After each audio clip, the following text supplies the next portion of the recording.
episode of the Whiteboard Game, the boys talk about some of their favourite albums of all time. Hi, welcome back.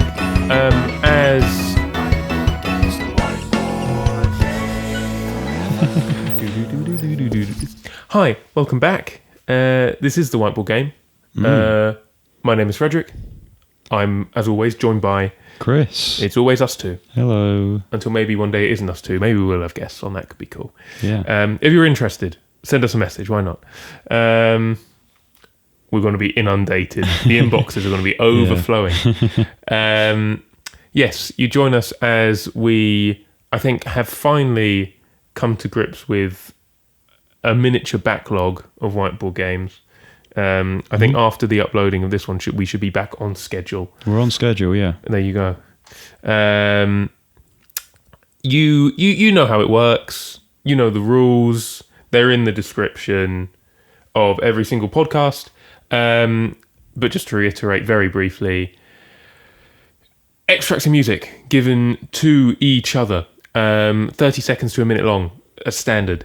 Title of it, who did it, year with some leniency on range, genre, and a special category. The special category for today's episode is... Well, these are all of our favourite albums of all time. Exactly.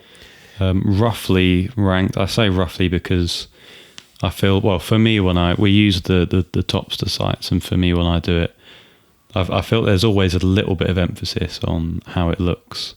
Yeah, okay, that's fair. But, generally these are our favourite albums of all time. Yeah. And we are going to guess from number 1 to number 200. Yes. And if we get... Are we going to say within 7? Oh, I forgot about this. Yeah, within 7. Yeah. I think within 7 is our current standard. We will also have a joker, which is outside the range. Yes. I should say, as I normally do, or one of us normally does in one of these top 200 album games, we're not freaks. It's all a bit arbitrary. We don't listen to music just so we can rank it. I don't want that to be the takeaway from this. I don't really think... Well, in fact, it's not about really thinking. I know, as we all know, that music doesn't exist to be ranked. It's just whether you enjoy it or not. I think, for me, the ranking of it is not so much a thing of being able to say, oh, I really didn't enjoy that one, so you get relegated to rank 537 or something. It's just quite a useful tool of being able to record exactly what I've listened to. Because if you are interested in music, the more you live, the more you listen to. And I just want to know that I have listened to something. That's it. I want to know whether I thought it was pretty good. Yeah. I'd agree. I'd say that's the main thing. I think there is a chance that we won't do this as often. I'm going to call it next season, which is just next year. Mainly because I realise looking back on it, we'll have had 6, maybe 7 favourite albums episodes in the first season. Probably 6. Because we might I think we'll end up doubling up on one, because last year in December we did one. And then... I see. Yeah, we won't have one of the games that got lost in time. Okay. And then... Which we have since replenished. We have fixed that. The stipulation of that one was colour schemes. Have you listened to that one? Is it out at the moment? Not at the moment. It'll be out in a few days from when we're recording this. But by the time that this is out, it'll probably be out. Have you listened to that one? What's been your favourite one? Let us know. Yeah. Who do you think is the more skilled at this game? Me or Chris? Who do you prefer? Who's your favourite of us? Cause division. Civil War. Let us know which of the games you prefer, because that way we know which ones to do more. Exactly. And I think you do hit on a good point that maybe we enjoy this one. It's probably the most effective method of tracking what each of us is interested in. But we may well do it less regularly. For instance, it might be nice to, instead of, as the calendar would currently dictate, we should do one of these in December. It might be nice to do something somewhat Christmassy. I don't know, instead, for the sake of populism and the people listening. Yeah. Who knows? We'll get to that bridge when we get there. But how long have we've done 5 minutes? I think that's okay. How are you, Chris? Very briefly. I'm fine. Yeah, normal. Usual stuff. I've been doing some new work. I'm working some new things. That's been fun. It's all been good. How have you been? I've been very good, thank you. The main thing I want to address is the fact that we did just have a show recently. Yeah. At the time of a week ago. Oh, yeah, almost a week ago. Yeah. Almost a week ago. At a venue called 93 Feet East in Shoreditch, which, well, I think fundamentally we played very well. I think that's the main thing. I'd agree. We were opening. It was a night that perhaps, in terms of timbre, was a bit louder, a bit heavier than the sound that we make. But we make a pretty good racket for two people. I'd say so. And look, we enjoyed ourselves performing, so that's the main thing. And we gave a lady called Emma a birthday dedication, which she seemed to quite appreciate. Yeah, that's always very nice. Got anything else to say about this? I left Shoreditch with 12 bagels. So really, who's the biggest winner? Who's the biggest winner? For £5.40 in this economy, what, 45 pence a bagel or something? That is unbelievable. Unbelievable. For the quality of bagel as well, guys. Come on. They're decent, yeah. It was incredibly... Decent. It's decent. Yeah, it's decent. Decent. Oh, no, I'm the wrong character on that one. It's usually the other way around. Well, I don't have bagels too often, but they're decent. I'm not much of a bagel kind of guy. Decent. But it was amusing seeing you watching the other acts with a big brown bag of bagels. Yeah, like I just been to the grocers. Yeah. It was very amusing. Listen, if I'm ever in Shoreditch, there is only one thing on my mind. Even if it's us having a gig on that occasion, I'm not thinking about the gig. I'm thinking, when is the most opportune moment for me to sneak off to the Bagel Bake on Brick Lane and purchase a dozen bagels? Yeah. I mean, my version was rough trade, but we didn't end up going there, which was we should have done. a shame. But the venue was nice. Other acts were cool. Our next gig is in October. I'm not sure if that's one in which we'll publicise much or... Well, I mean, I guess at the very least there'll be a post the gig, if that makes sense. Of course, yeah. We might publicise it, but it might just be to emphasise the fact that this is a very exclusive show. It's a very exclusive show. It's on the 12th of October at a place called the Theatre Ship, I believe, in Canary Wharf, in collaboration with Hot Vox once again. And 6 acts, each of whom have 15 tickets and no more than 15 tickets. And you must sell all 15 tickets, which is not a concern. The concern is if any more than 15 want to come, that's when you get the issue. And due to that, it may well be that we send to people that we know will be free for it, kind of thing. But we'll still probably publicise it, and it should be a very good show, actually. I'm very excited about that one. I think the one after that is in November at the Spice of Life again. Residency. I think that's booked. I love that place. It's a very nice place, so if you're able to, you're more than welcome to come down. We'd love to see you there. We'll probably end up speaking about it in next week's game as well, because it is in November, and that'll be out. This game and... No, wait, I don't think it will actually, no. Because this is coming out in November, this game. Oh, is it? Yeah. Okay. Okay, so yeah. Do we know the date? It's sometime. You'll be able to see on our social media. If you've got as far as finding this podcast, you'll be able to find our social media and find out when it is. Although it looks like Fred is looking it up. So, well, as Chris has said, if you found this podcast, you should have no difficulty finding the date. But unlike us right now, just in case for whatever reason it is proving a challenge, it's the 24th. It's the 24th. Late. After my birthday, I'll be 24. Isn't that scary? Well, Chris will be 24 by the time we get to the 24th. Isn't that strange? That is fascinating. Yeah. I'm sure there'll be only positive things to say about that come that time. Yes. Just before we start, I wanted to say, I mentioned this partway through last month's game, but I wanted to mention it again. Shout out to Anthony, who did the art and stuff. Legend. I initially just asked him to do just like a image for the cover art of it, and he went above and beyond and did this awesome animation for the start of the episode. So you've been enjoying them since the very start. So I hope you've liked it as much as we have. It's awesome. You put a lot of effort into it, and we're very grateful. Yeah. Shout out Anthony. Shout out Anthony. Well, I have not met in the flesh, but he's a real one. That's how I put it. He's a real one. Big respect, Anthony. Okay. It's showtime. Who went the first before? It's the part of the show where we actually play the game. Yes. So maybe we'll leave a little timestamp somewhere saying skip to about 10 minutes 30 if you don't care for preamble. I think I went first last time, so you can guess first. So as I said to Chris, we were actually going through the extracts, listening to them, formulating our answers earlier. The last game, which was a colours theme, there was a bit of imbalance in terms of emotion is how I word it. Come the end of the game, I was quite satisfied. I think Chris was a bit.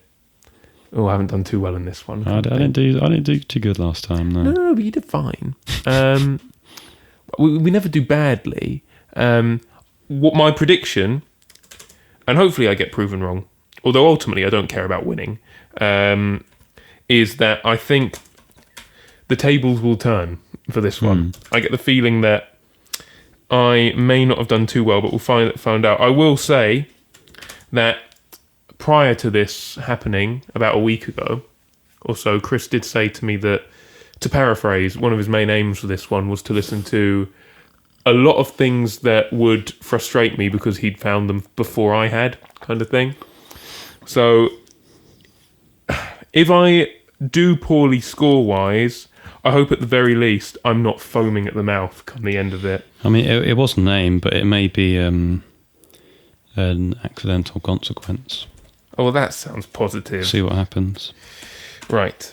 I've rambled enough. So, my first answer for you, Chris, it was a lady singing, if I remember correctly. Yeah. I'm trying to think of kind of like slightly experimental electronic groups with female vocalists leading it. Okay. I said Stereolab, which Okay. is one that's come up before, and I think it's a logical answer, but I think it's probably wrong. I said No One Knows, 1996, down-tempo, electronica, bit of trip-hop maybe. 190th. You've overthought this completely. Oh, okay. I think I might have to give you a donut. Are you being serious? Yeah. You've overthought it that much. It's Clairo. It's Clairo. But it doesn't sound like it's from this year, man. That doesn't sound... Yeah, but that's we'll go into that. We'll go into why that is. I want to tell you this right, Claro, I hate you. There you go, I've decided. Clairo, I love you. This is now the dichotomy of this whiteboard game. Never listened to a single song of yours in my life, but I hate you. I've made that decision. This is a track off of her recent album, Charm. It's called Glory of the Snow. Indie Pop 2024. Now, It was frustrating because her name was genuinely a consideration at one point. So, yes, no, this is an album of which I was planning on getting to. It came out, I want to say, around May, June sort of time, and it's one in which a good friend of both of ours, Tom, would not stop talking to me about when he listened to it. He absolutely loved it. Said it's his album of the year. And so I thought, I'm going to have to listen to it. Well, I don't know if he said it, but I'd be surprised if he didn't say it. Mm-hmm. That's how much he liked it. And I just got to say, Tom, I like it a lot too. It is, in my opinion, her best album. She's only got 3 so far, but... In my opinion, they're all awful. They're all equally bad. Haven't listened to a single one. This is crazy. She started with... I can't remember the name of her first album. I want to say it starts with an I, but I don't know. Immunity. There you go. I thought it was decent. I thought it was all right. It was very, very indie, and still very bedroom poppy. I think she was still in that era. And then her next one, called Sling, was quite folky. Sure. I'm not big on it. I quite like folky stuff, but I don't know. I wasn't messing with it. You know what? Nor am I. Nor am I, Claro. But Charm, it's amazing. It's a brilliant album. I feel like an old person speaking about an album now because I've just said it's a brilliant album for some reason. Cracking record. Cracking record, lass. Yeah. But yes, this is... I feel like I've got a lot to say and not a lot of time to say it. The aesthetic of this album is very 70s, and I feel like everywhere you go to look at this album, you'll probably be told that. Okay. It's like the one thing that everybody has said, yeah, it's got that aesthetic. And I agree, I think it has entirely. I think the guy who's done production on it, I think his name is Leon Michels. A name you probably wouldn't have heard of. No, but, not personally. I hadn't heard of him before working with Claro, but his production, it slaps. I think it strikes a really good balance of being interesting, exciting, being reflective of an older genre like the 70s, and it really feels like it's pushing in that direction. If you've seen the album cover, yes, I it's have. like her sort of lying on a sofa, and it's got that. I don't have anything else to say other than it's got that 70s vibe. Mm-hmm. You know, I'm thinking Tapestry, Carole King, that sort of stuff. Goodness me. Not that I'm saying it's on that level of critical acclaim, but in terms of the vibe that it's giving off.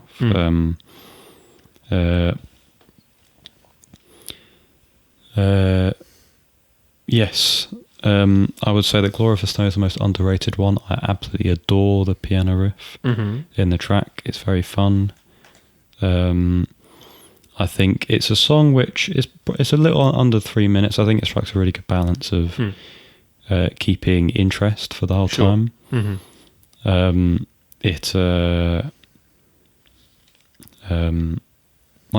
think the base of it is, it's got a bass, it's got that piano, and then it's got some drums. That's the base of it. And then throughout, you'll have vocal swells, woodwinds. There's quite a lot of woodwinds on this album, which makes me think, you know, them chamber arrangements from the 70s. It always comes back. And I feel like the most critical thing to it sounding this way is Leon Michel's production. I think not just that, but also the mixing as well. Like the mixing is subtler. Yeah, I'll say. Because you can tell at some points, if you listen to it loud, you can tell the bass. I don't really know what people mean when they say muddy, really. I mean, there'll probably be a lot of people listening to it going, yeah, they mean your blimmin' music, mate. It sucks. Gosh. But from what I gauge, I would imagine that people would describe the bass as muddy. But I think it's muddy in a way that, again, you might have seen in mixes and masters from the 70s, right. You know? I think it really works with the aesthetic that they're going for, and I think it doesn't take away from the music at all, which is probably what you'd say if a mix was muddy. I don't have too much more praise to give the album. The first two singles that came out for it, Sexy to Someone and Nomad, brilliant. Don't Gawk, it's a good song. Yeah, she's moving in a great direction with this album. I think she always feels like an artist who's still trying to find her sound in a lot of ways, and I think she's moving in a really good direction with this album. Cannot recommend it enough. It's very good. It's very likable as well. I think the flow of the album is really good. Yeah, I can't say enough good things about it. Hence why it is number 108, which is on my list. Quite special for something released. I find that when you are trying to work through discographies and things, like, you know, when people ask me, or they talk to me, so or I even think to myself, what good music have I listened to this year? I'm not sure. Well, I've listened to one album released this year, and everything else is from the before times. Vampire Weekend?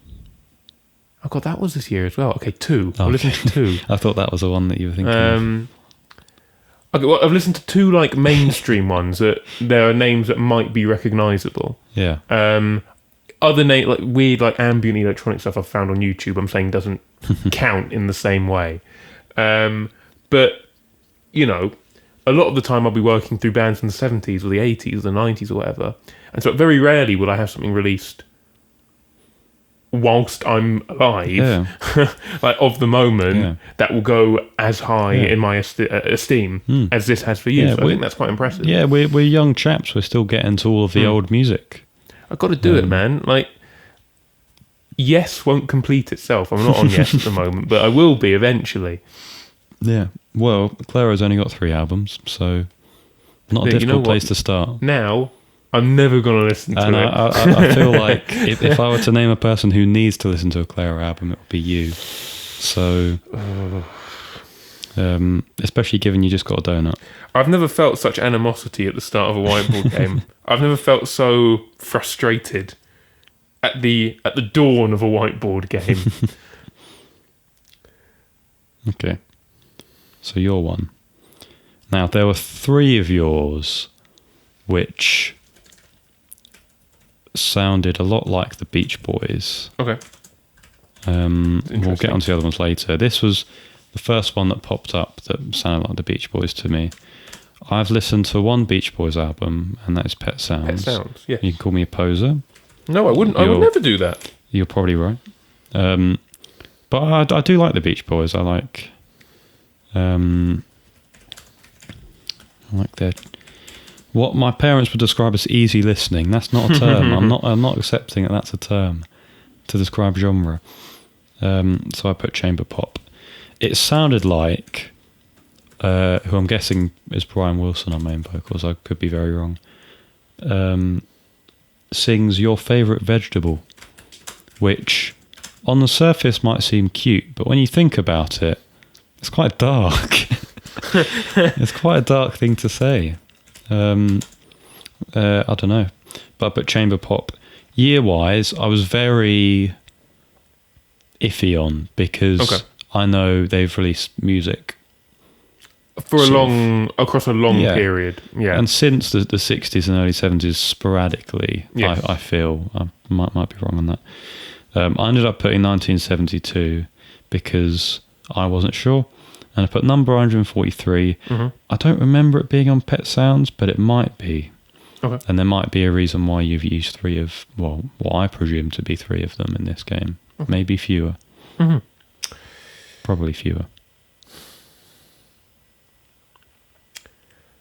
3.5. Let's keep up the trend of doing half points as established in previous games. Thank you. This is the Beach Boys. Cool. This is called Vegetables, plural. That's your half point. Yeah. You're just in year-wise, 1967. Just not my mic. Okay. You could have had about 10 different genres I would have allowed. I've got psych pop, chamber pop, art pop, sunshine pop, baroque pop, prog pop. Wow. 188th off the album Smiley Smile. Smiley Smile. So, I don't know how clued in on the history of the Beach Boys you are. Minimally. Are you familiar with the sort of Smile album that Brian Wilson comes back many years later, decades later, and sort of re-releases a live version of it? I don't think so, no. Enlighten me. Well, they've just done Pet Sounds. Could be Kings of the World if the Beatles weren't, frustratingly for Brian Wilson maybe, seemingly always one step ahead kind of thing. If the Beatles weren't as astronomically successful, Beach Boys would have been, off the back of Pet Sounds, untouchable, right? They were pretty good off the back of it. People were, wouldn't it be nice and all of that, Yeah. God only knows. Hugely celebrated. And they go off, all of the Beach Boys go off and they start touring that album, apart from Brian Wilson, who stays at home with the studio, and he tries to craft an album by the name of Smile. They start to run out of time. It starts to become an incredibly frustrating process. It's rumoured that other members of the band don't quite get his vision to the point that it's annoying and frustrating. Brian Wilson has his own mental health struggles. He starts shrinking away. Okay. He struggles to complete it. The result is the album Smiley Smile, the follow-up to Pet Sounds. probably dismissed at the time and still dismissed by many as far too alienating for the audience that Pet Sounds had won. It's weird. It's quite strange. This is what I'm going to say about it. The fact it's so strange means it's brilliant. It is an incomplete vision in many parts, yes, because they ran out of time and all of this. They just couldn't get to grips with all of the ideas. The scope of what he was trying to do, Brian Wilson, was just too big. It was just too big. Okay. But it's still, even in an unfinished state, it is in, at some point, I mean, it should probably be higher than 188 now that I'm thinking about it. It is incredible in many ways. Well, okay. This is my highlight of the album. It is one of the most entertaining songs I've ever heard. I know you said it sounds a bit morbid. When you look up what Brian Wilson said about the song, it is literally just about the love of vegetables. Oh, okay, that's sweet. And he'll say things he said things in interviews like, I just want to get, vegetables are good, they're good healthy food. I just want to get people on them. And there seems to be, he had a bit of he probably is still in it, a bit of a Christian phase. Okay. But where like a really domineering Christian phase, like it dominated his life kind of thing. He was not well at points, Brian Wilson. He was not well. Okay. And I think he maybe saw some sort of spiritual enlightenment in healthy eating or something. That's I don't cool. know. I love this song. It's just got one of my favorite lyrics of all time, I think. I know that you'll feel better. I know that you'll feel better if you send us in your letter and tell us the name of your favorite vegetable. What a lyric. That's nice. The whole thing lyrically is wonderful. It's a lot of fun. I'm going to give you some Idiotwin lore building here. Do you remember a man of the name Archie Shuttler? Yes, I was going to mention this at the end. Yeah. And he said that on one Beach Boys track, you can hear Paul McCartney chewing on some celery as a percussion instrument. Mm-hmm. This is the one, Chris. This is the track, is it? So okay. if you listen to the whole thing, at one point, as sort of crotchet pulses in the verses, you will hear... Well, it's off beats, actually. You get... Yeah. And that crunching is rumoured to be Wow. Paul McCartney having a chew on some carrots and celery. That's very cool. And that's what I've got to say about vegetables. 3.5 points. Thank you. I love this song, man. It got to the point where my girlfriend, she loved it too, and it got to the point where it started to frustrate her. Because every opportunity that music was playing, I would say, oh, put on vegetables. Or I'd hum it to myself. And she would go, Fred, no, I don't care about these bloody vegetables anymore. Which I think is profoundly offensive. I do want to send a letter to Brian Wilson telling him what my favourite vegetable is, but at the same time, when I did look up, does anyone know what Brian Wilson's P.O. box is? There was a very brief Reddit chain of it, and someone made, I think, the very fair point of, to be honest, I you might want to send him your letter, and I get the lyric, but I'd probably just allow him to, respect the guy's privacy kind of thing. I wouldn't do it. To which I read and thought, okay, fair enough. I won't try and send him a letter, although I'd like to. Because I think he's pretty cool as well. Yeah. So your second one. Let's keep this hot steaming train of poo that I'm cooking up going, right? 0 points off the first. I'm ready for another one, to be honest with you. This was a bit folky. Not folkiness. Well, a bit folky, but kind of like slacker rocky. Mm-hmm. Kind of lo-fi-ish. Mm-hmm. I didn't know, man. I said Elliott Smith. I said Light Shines Down, 1992. This could be one of the worst scores of all time. The more I say, the more I realise how badly I think I've... Never let me cook again, man. Just lock the door to the kitchen. Elliott Smith, Light Shines Down, 1992, Slacker Rock, 129th. Okay. You got 2 points from that. Very good. Okay, well, I can make a bowl of cereal maybe, but no more cooking than that. It is a band I played you last week. Last week? I keep saying last week. It was about a week or two. No, but to be fair, it wasn't that long ago, the last one we recorded. So it should still be on the brain. It was Guided by Voices. I'm never going to get to grips until I listen to the albums. I'm just never going to get to grips. They've got a very interesting sound. It does move about a bit. Yeah, I gave you Slacker Rock. Slacker Rock is probably the best description. Come on, Psych rate your rock. music, teaching me genres. Come on. 1994 was when it came. This is B1000. 1994. It's gone up a little bit since I had it on there before. I did like a good half an hour move about with the rankings, just so that I was happy with where everything was sitting. One of my favourite pastimes, just sitting in front of the charts and jostling things Yeah. about. Yeah, And this ended up at number 117. pretty good. So yeah, it's pretty good. I can't tell if it's, I'm not sure if I mentioned this last time, but I can't tell if it's flavour of the month at the moment for me over Alien Lanes. Because at points I struggle to pick a favourite out of the two. Very valid. Very valid. I think the sound that B1000 has to me is more mesmerising. Okay. And so I feel like at the moment I'd definitely be inclined to say that album. But this is a track called Mince Array, which I don't think is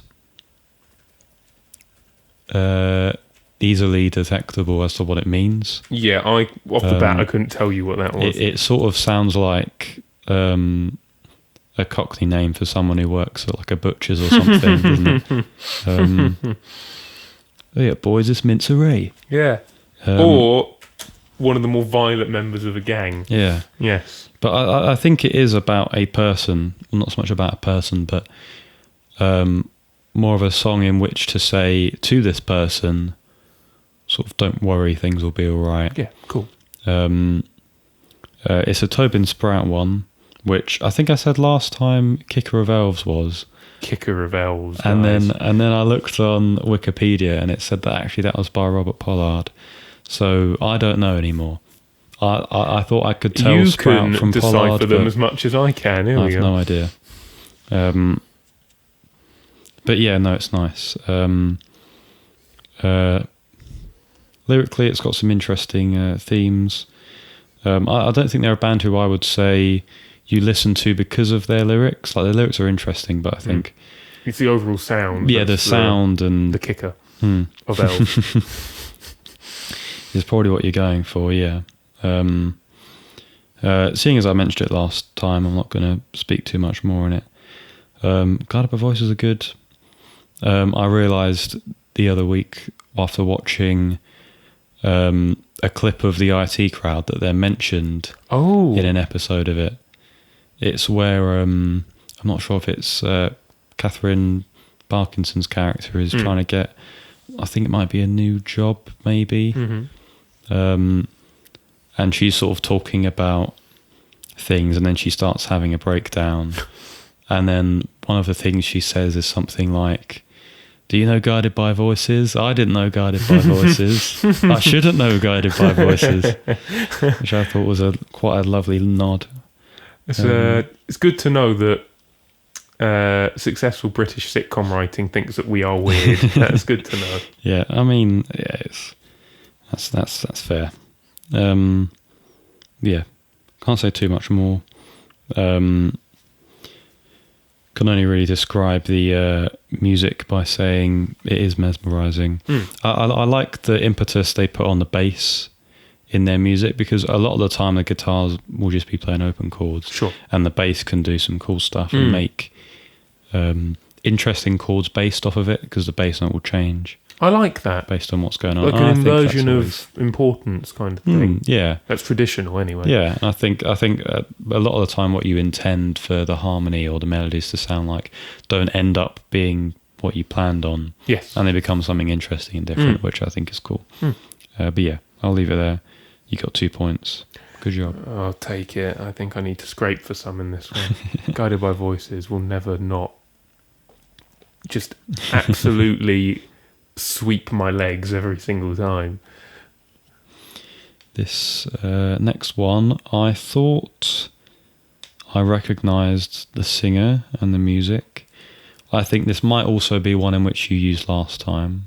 Well, also in that I used one that I used last time. Sure. I want to say it's Home Is Where. It had that emo, again, Slacker rock sort of sound, Midwest emo. And I was sort of thinking in my mind of the sort of Slacker rockers and their vocals I've heard, and this was the closest I could get out of Sure. all of them. I haven't heard too much, so I said the track was called Forgive Me, as I say, Midwest Emo Slacker Rock. 2024, as I presumed it was their new one. I put number 95, assuming that you might be using it because it's hopped onto your top 100, possibly. You're almost correct. This is, what is this? 1, 2, 3 points. Thank you. It is Homerswear. This one is called Skin Meadow, which is nice as an image, isn't it? 2023 is when The Wailer came out. Which is, there you go, it's off The Wailer. The genres I have categorised as being applicable: Midwest Emo, the term that has been coined by some journalist somewhere, can't remember who, Fifth Wave Emo. What is it? You look, as I've said in previous games, very cool to have a new genre ascribed to you. You know, you're the front runners of it. But what does it actually mean? What does it mean? Post-hardcore, screamo. If we've been critical, what do any genres mean? You know, they're all just for marketing purposes, really. But anyway, 187th. Funnily enough, right next to Smiley Smile. The reason why I have chosen this, what I said you're almost correct, is although I've used this in games recently, it's only in the last 3 weeks or so that it's actually gone onto the top 200 charts. Right, yeah. It's always been just off. The first time I spoke about this to you, it was as a joker, I think, in one of these kinds of rounds. Okay. And I said, most of it is good, there's just a couple of songs that let it down. The more you listen to it, the more you realise it's a pretty good cohesive whole. It all kind of complements each other. And because of that, if you like the songs and they all work together, it should deserve to be up there, right? Okay. It's good. This is one of my preferred songs off of it. It's the opener. Sets the tone pretty well. Sorry, I'm distracted by a Balloon 5 floating off in the distance. It's gone now. Someone's party's ruined. A rogue 5-year-old party. Party's over. Completely lost train of thought there. It sets the tone very well as being one that's quite aggressive, but also one that is like, it's an album of sadness and frustration, and the main point is it feels like it's a frustration of you realise you've become mundane to how sad you are. Right. Like you've become numb to it. Yeah. And it's like this thing of just, it doesn't matter to me anymore, does it? And like you've lost a bit of humanity. We've spoken about what the album's about before. It's this horrible reality envisaged by the band of every day is tragedy. It's specifically 9/11, which is quite a difficult thing to talk about, so I won't.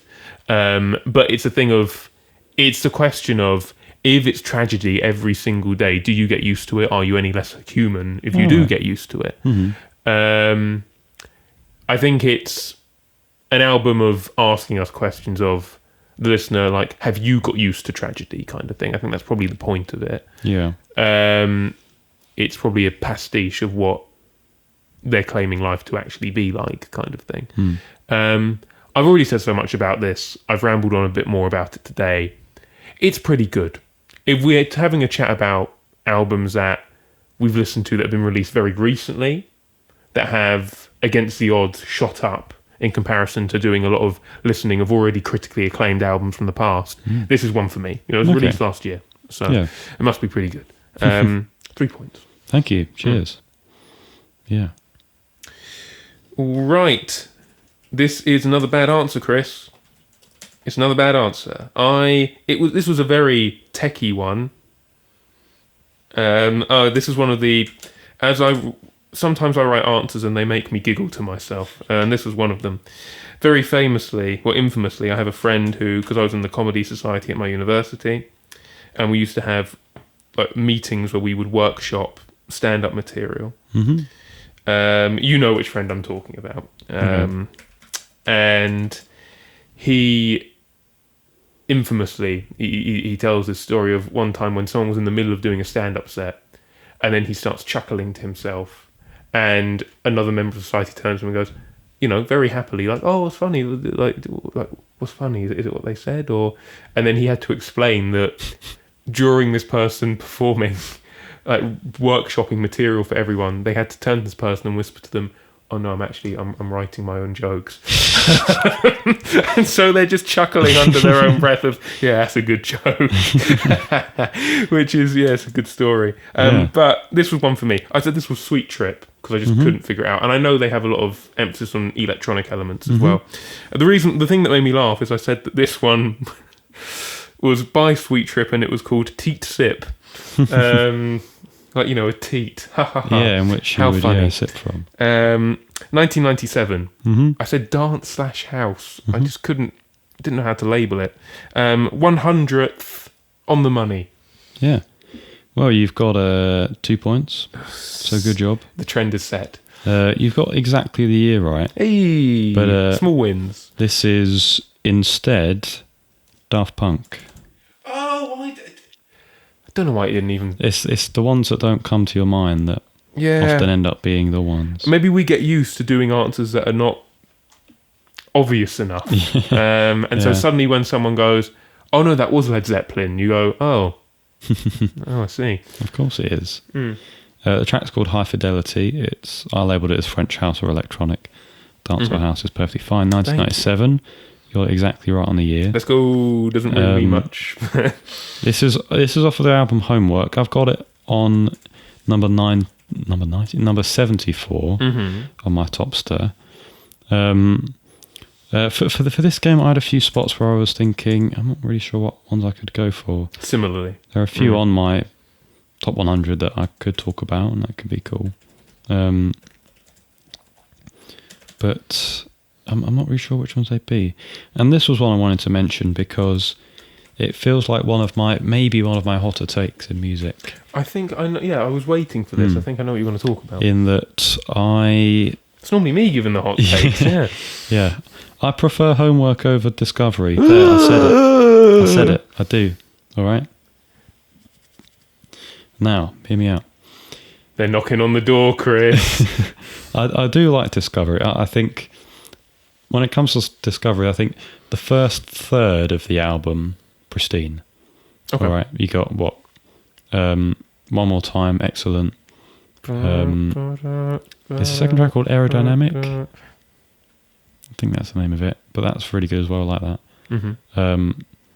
Harder, Better, Faster, Stronger, of course, excellent. Classic.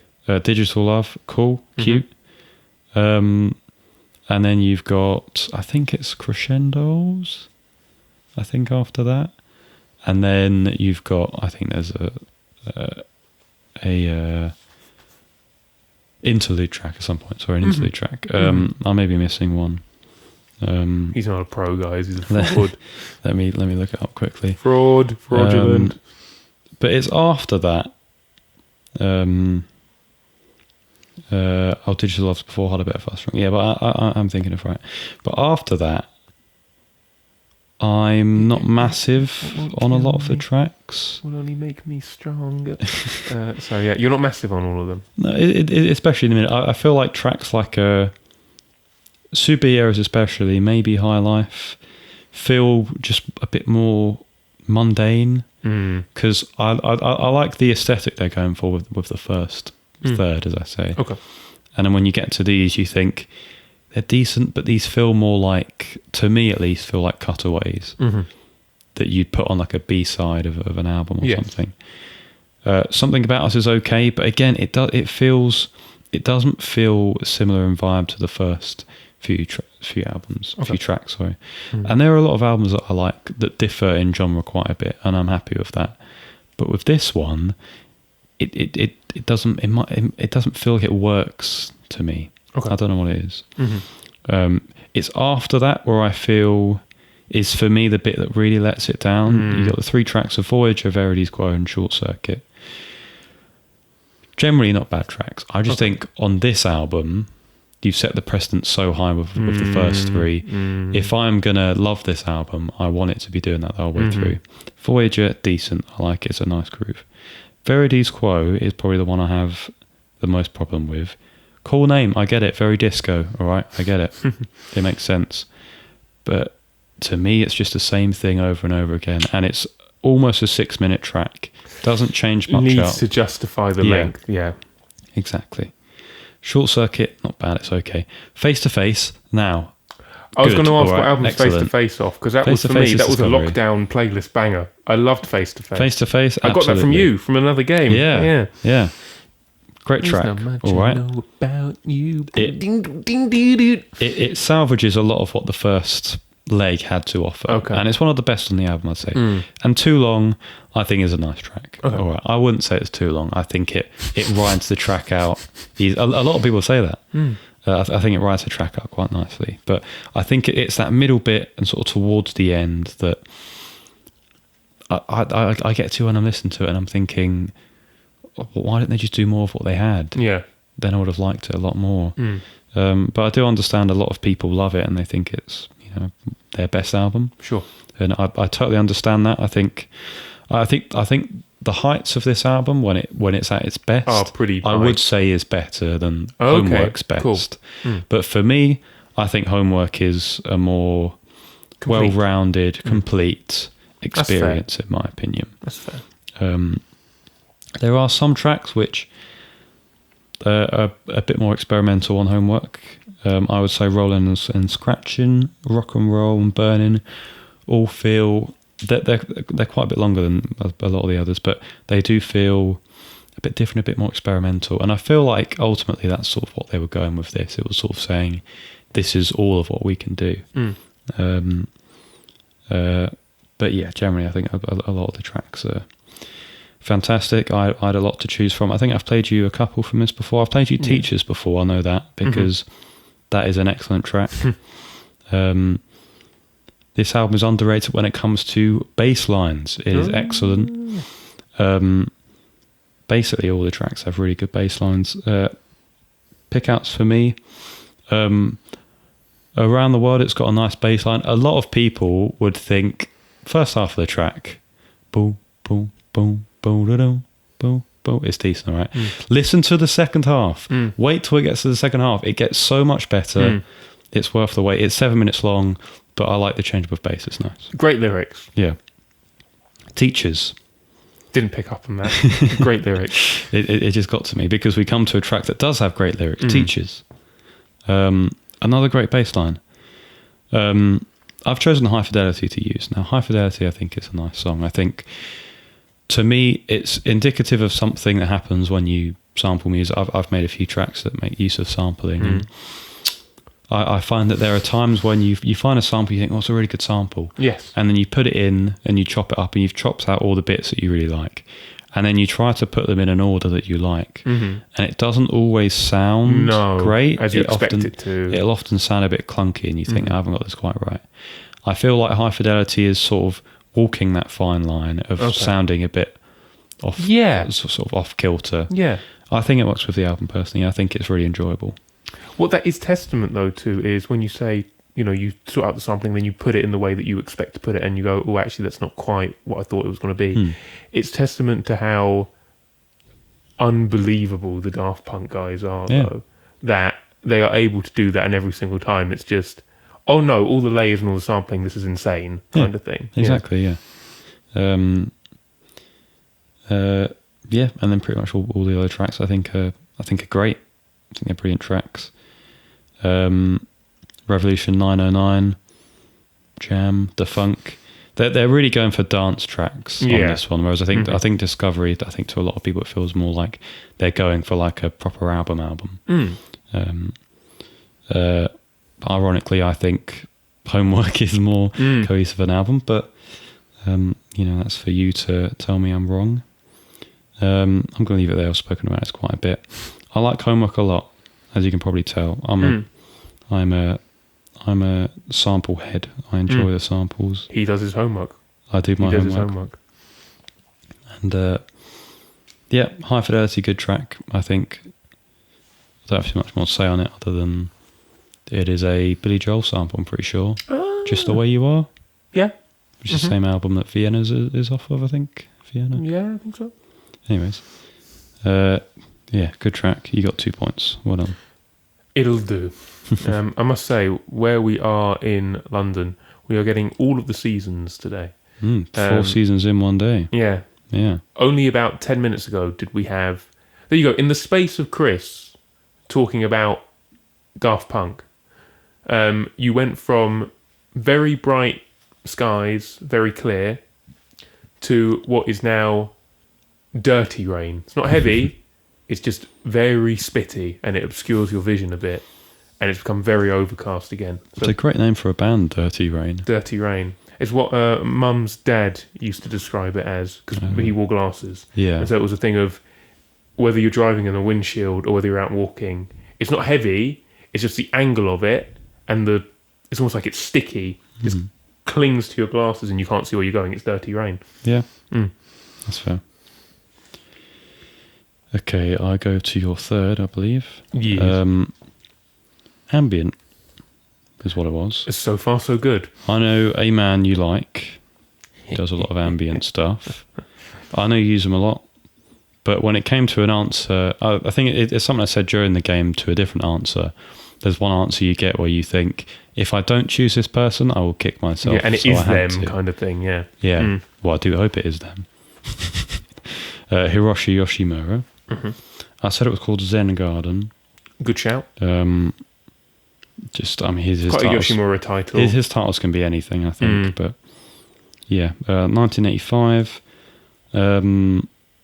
Generally think that was. I think that was sort of the green sort of era. I like green. Number 52. I don't know. I've listened to Wetland. I don't know if it's on Wetland, and I don't really know why I put number 52. I don't know, but yeah, there you go. 1 point. Okay. Wetland does hit. If you haven't listened to another podcast before, let me just say this very briefly. Hiroshi Yoshimura Wetland. Frederick Bloy's opinion. Goated ambient album. I'll leave it there. Okay. This is another ambient album that I have used before, but it doesn't mean I'm necessarily, disappointed you haven't got it. That's the nature of ambient music. Supreme Particles. Oh, It's split into 4 sectors, the album. Sector C is this one. 1999, well, each of them are they evolve each sector in itself, so it's, I guess, quite a difficult one to pin down. 1999, ambient or new age, they mingle, don't they? 132nd, Lighter Than Skin. The story behind this one is I listened to it, was it early this year? I can't remember. It must have been earlier this year, where it still got dark fairly early kind of thing. And I was off to see a friend perform at Notting Hill, not at the Carnival, at a place called the Notting Hill Arts Club, I think. And I needed music to go there on the journey. And everything fell into place. It was raining, the buses stopped early, I was having to walk through the traffic around the train station I was going to. A lot of roads were blocked off, so I was a bit confused as where to go. You get on a tube late at night, just hit. It just hit. It's a very vivid listening experience still. I would say this is a top tier ambient album. I can't remember what country it was used for. I've told you this before and I still can't remember. I think it was used as part of like an airport installation. Oh yeah. It would play as people walked along, one of those longer corridors in an airport as you're going to one of the, what's the word? Terminals, thank you. It evolves beautifully. There's so much range of sound, and I love an ambient album that knows how to handle field recordings as well. It adds so much depth. Yeah. The last thing I'll say about this, because I don't want to dwell on it too long, because with ambient music, I can talk about it as much as I want. You just got to go listen to it, see if it takes you to the same place as it takes me, kind of thing. That's fair. Because this is a good ambient album, right? I don't know if this is a reference that will go over anyone's head. I hope that you get it as well. There's a game called Antichamber. Okay. Amazing game, mind-boggling. It's so cool. The soundtrack on that is very ambient. This would hit with Antichamber, and so I've decided maybe I need to replay it with this one in the background. I think it could be one of the finest experiences of my life. Fair. I'll leave that there. Okay. 1 point. Thank you. You're welcome. Yeah. Cool. Pulling it back little by little, only to lose more points here, I imagine. Once again, didn't know. Just didn't know. And you're going to say, oh, Fred, you silly Billy, this was Ween, which I doubt. You haven't said anything, so that's alarming.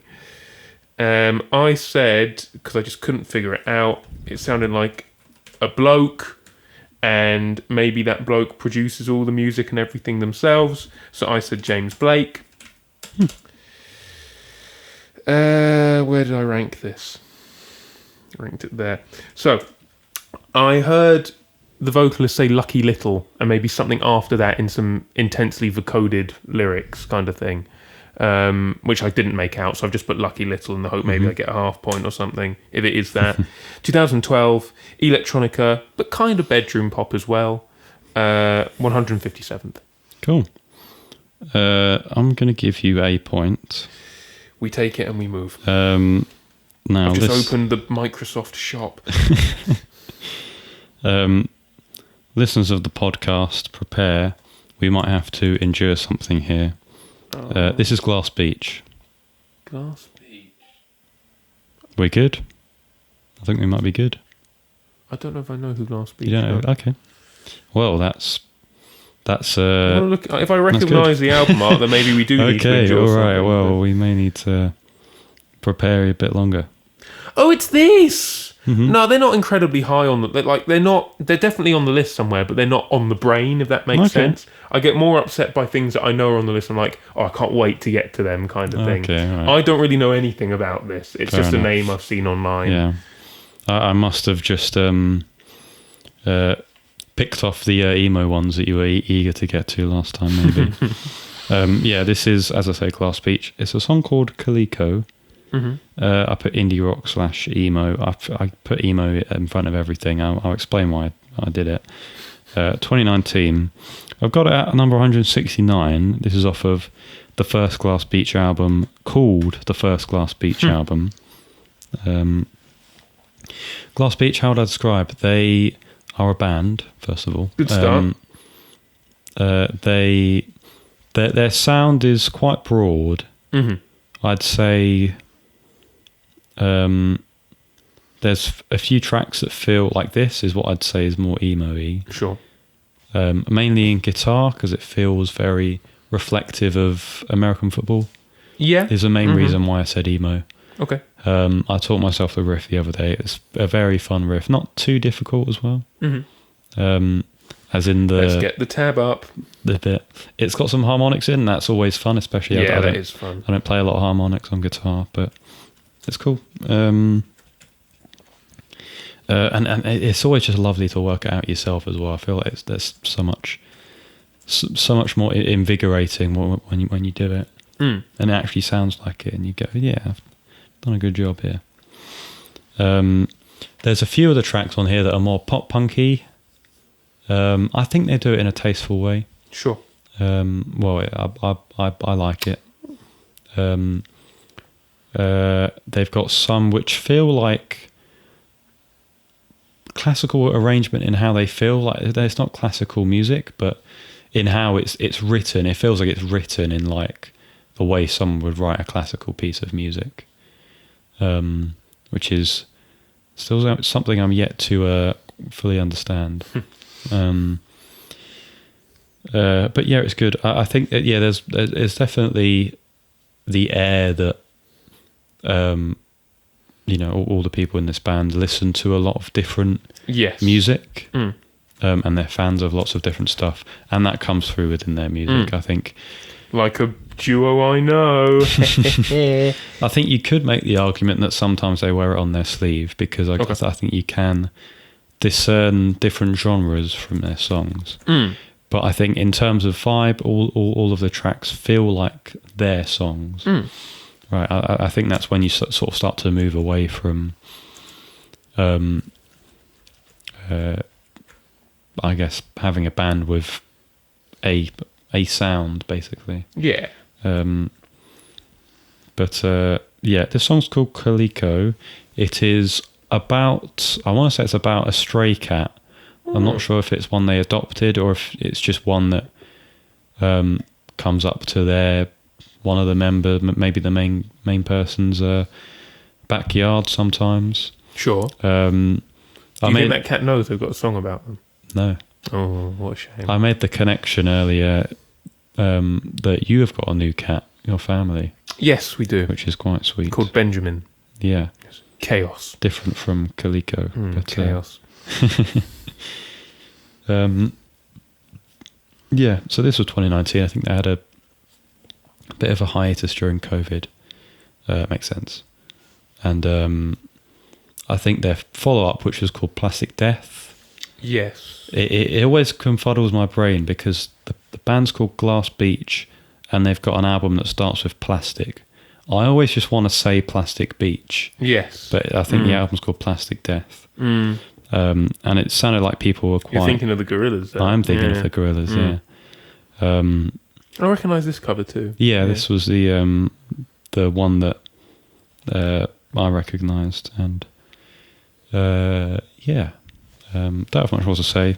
I've only listened to the one Glass Beach album, and I thought it was decent. I'll get to the other one at some point. It sounds like they're on your list, so you'll get to them when you get to them. They are. I will get there eventually. They've got an interesting and broad sound, and they're decent. Is what I can say. So 1 point. So far, not too cross, but the game is still in many ways young, so we'll see what happens. As I say, I do know of them, but not enough to make me wet myself, as I'll put it. Okay, well that's good.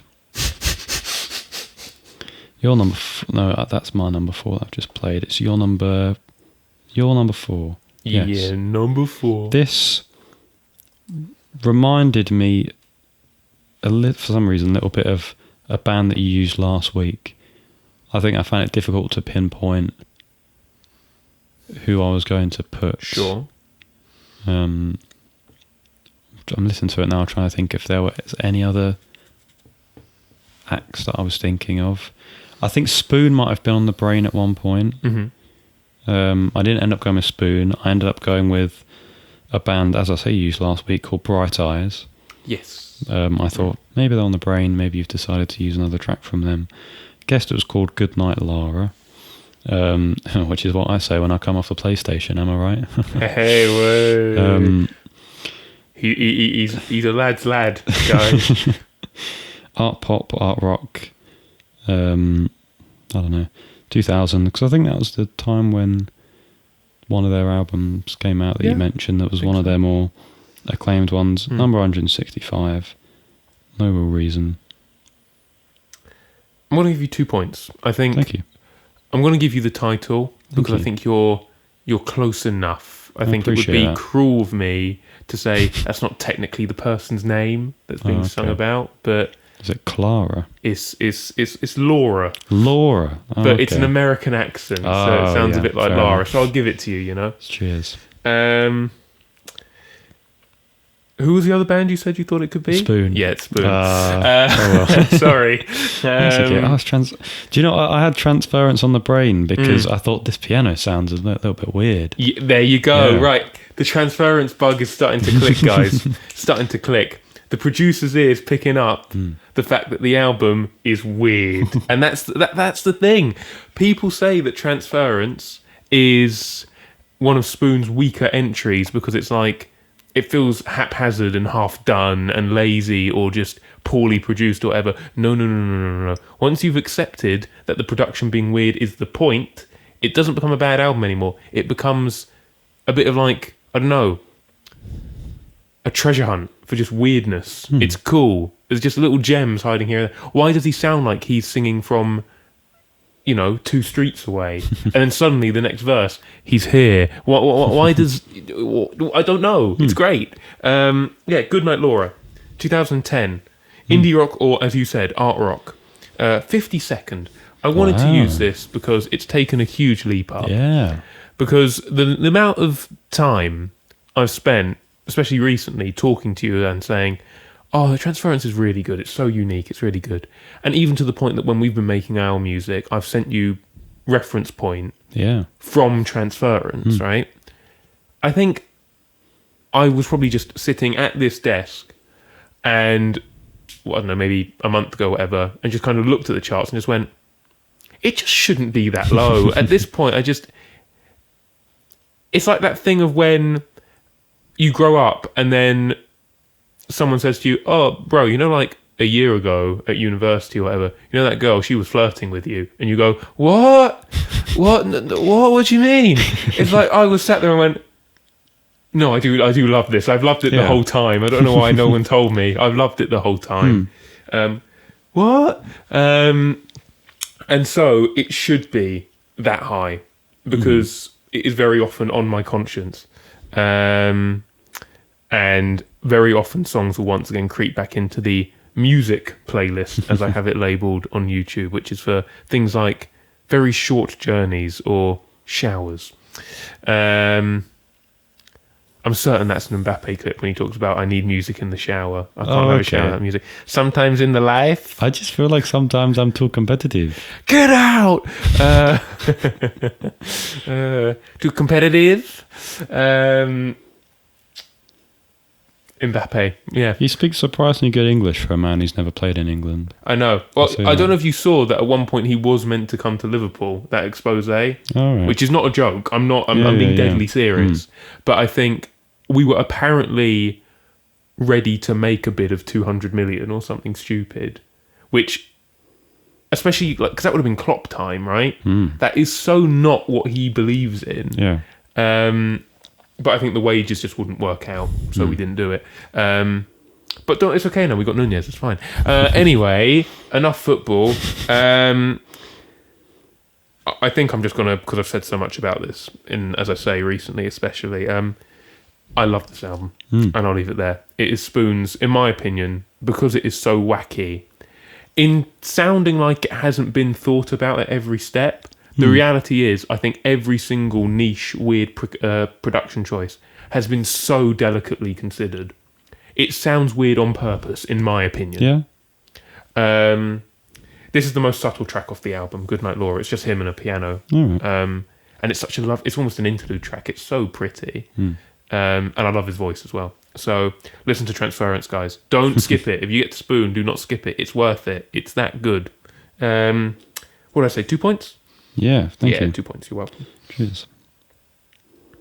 Cool. I do think I have now run out of Transference things I can use, though. So this might be the last ever appearance of Transference on a game. We'll see. That's fair. Unless I want to give you an automatic 4-pointer kind of thing. Right. We're on to my fifth one. What did you think? Oh, God, I'm writing my own answer. I'm sorry. I'm just thinking, let's talk about my music more. No. What did I think? Sorry. What did I think? So, again, this is another one that I struggled to find a reference point for. I recognise the voice. I thought I did. But I just, for the life of me, I just couldn't come up with a name I was satisfied with. So I just put down one of the names that I thought maybe in some parallel universe it is these people. I put Spiritualized. I'm fairly confident it isn't. It's a good guess. Well, thank you. Coming Down, 2019. I said Art Pop, 111th. All the ones. Okay, I'll give you 3 points for that. The duck is broken. Right. Thank you. One of them is for the position. Ooh, first point of the day. Yeah. First point of the day. But it's not Spiritualized. It's... I think I will know who this is, won't I? Primal Scream, yeah. God, I just couldn't put my finger on it. Yeah. It's called I'm Coming Down. So you got the point there. I said psych rock. I'll give you art pop. Few different instruments going on there. Very generous. I feel that's generally what people think of when they think of art pop, right? Yeah, just sort of an expanded instrumentation in some bigger ways. palette, yeah. And then it came out in 91, ahead of its time. Screamadelica, man. And then number 106, this is Screamadelica. Good album, very trippy. Yes, which I haven't listened to it, but I know. Yeah, yes. I'd recommend you get to it. I've liked Screamadelica for a good bit, probably a couple of years, and it's always been on the brink of the 100. I think it's crept onto there once before, but I think it might have done. Yeah, it's one in which I find hard to just allow to hop on there. You got to earn it. You got to earn it. I do love it, and I think when it's at its best, it's amazing. Slip Inside This House, incredible. Higher Than the Sun, the Orb mix, excellent, brilliant. Loaded, of course, amazing. Moving on up. Moving on up. That's the one I know. Yeah, they're all brilliant. But it's mainly one track that stops it from being. I think we have spoken on my about top this. 100. I think we've spoken about it together. The track is called "Come Together." Yes, not the good one. Not the Beatles one, and not the Blur one either. It's the Primal Scream one, which is 10 minutes long, and in my opinion, shouldn't. I think it says all it needs to say in the first 4 minutes. And it's just one of the ones where you listen to, you're eager to get to the next one because the next one's loaded. So of course you're eager to get to it. It's one of the best on the album. Yeah, I think "Come Together" just overstays its welcome so much. Apart from that, I like a lot of the other ones. I think there's still probably a disparity from the level of ones I think are great. Sure. And some of the other ones which I think are okay. Yeah, they're good. The other version of Higher in the Sun, the dub symphony, it's all right. It's okay. Shine Like Stars, okay. Inner Flight, meh. This track and Damaged are both quite good. I quite like them because they're very. They feel more personal, which I think is quite nice, especially when you have incredibly trippy tracks on there. This is quite trippy as well. It's I'm Coming Down. It's quite trippy, but I think it works with the introspectiveness of other tracks like Damaged. Which I'm not sure if I've showed you yet. I had a feeling I had, so I went for this one. I would have probably played you Damage if I hadn't had that feeling. Because you definitely used at least one or two on this previously. Yeah, I've definitely used Slip Inside This House and the Orb mix of Higher in the Sun. I've definitely used those two. But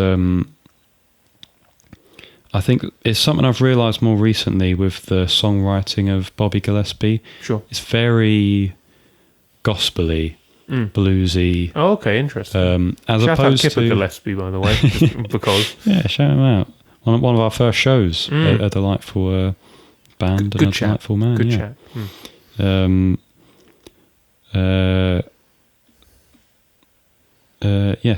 So gospel-y. I think with a lot of Bobby Gillespie's contemporaries, you had a lot of indie sort of stuff, like the British indie scene. Blur, at that point is big, yeah.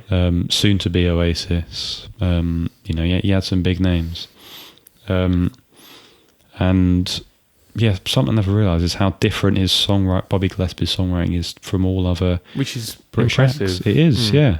You can see so much more how he's inspired by, as I say, gospel and blues, and the writing of those sort of acts. And I think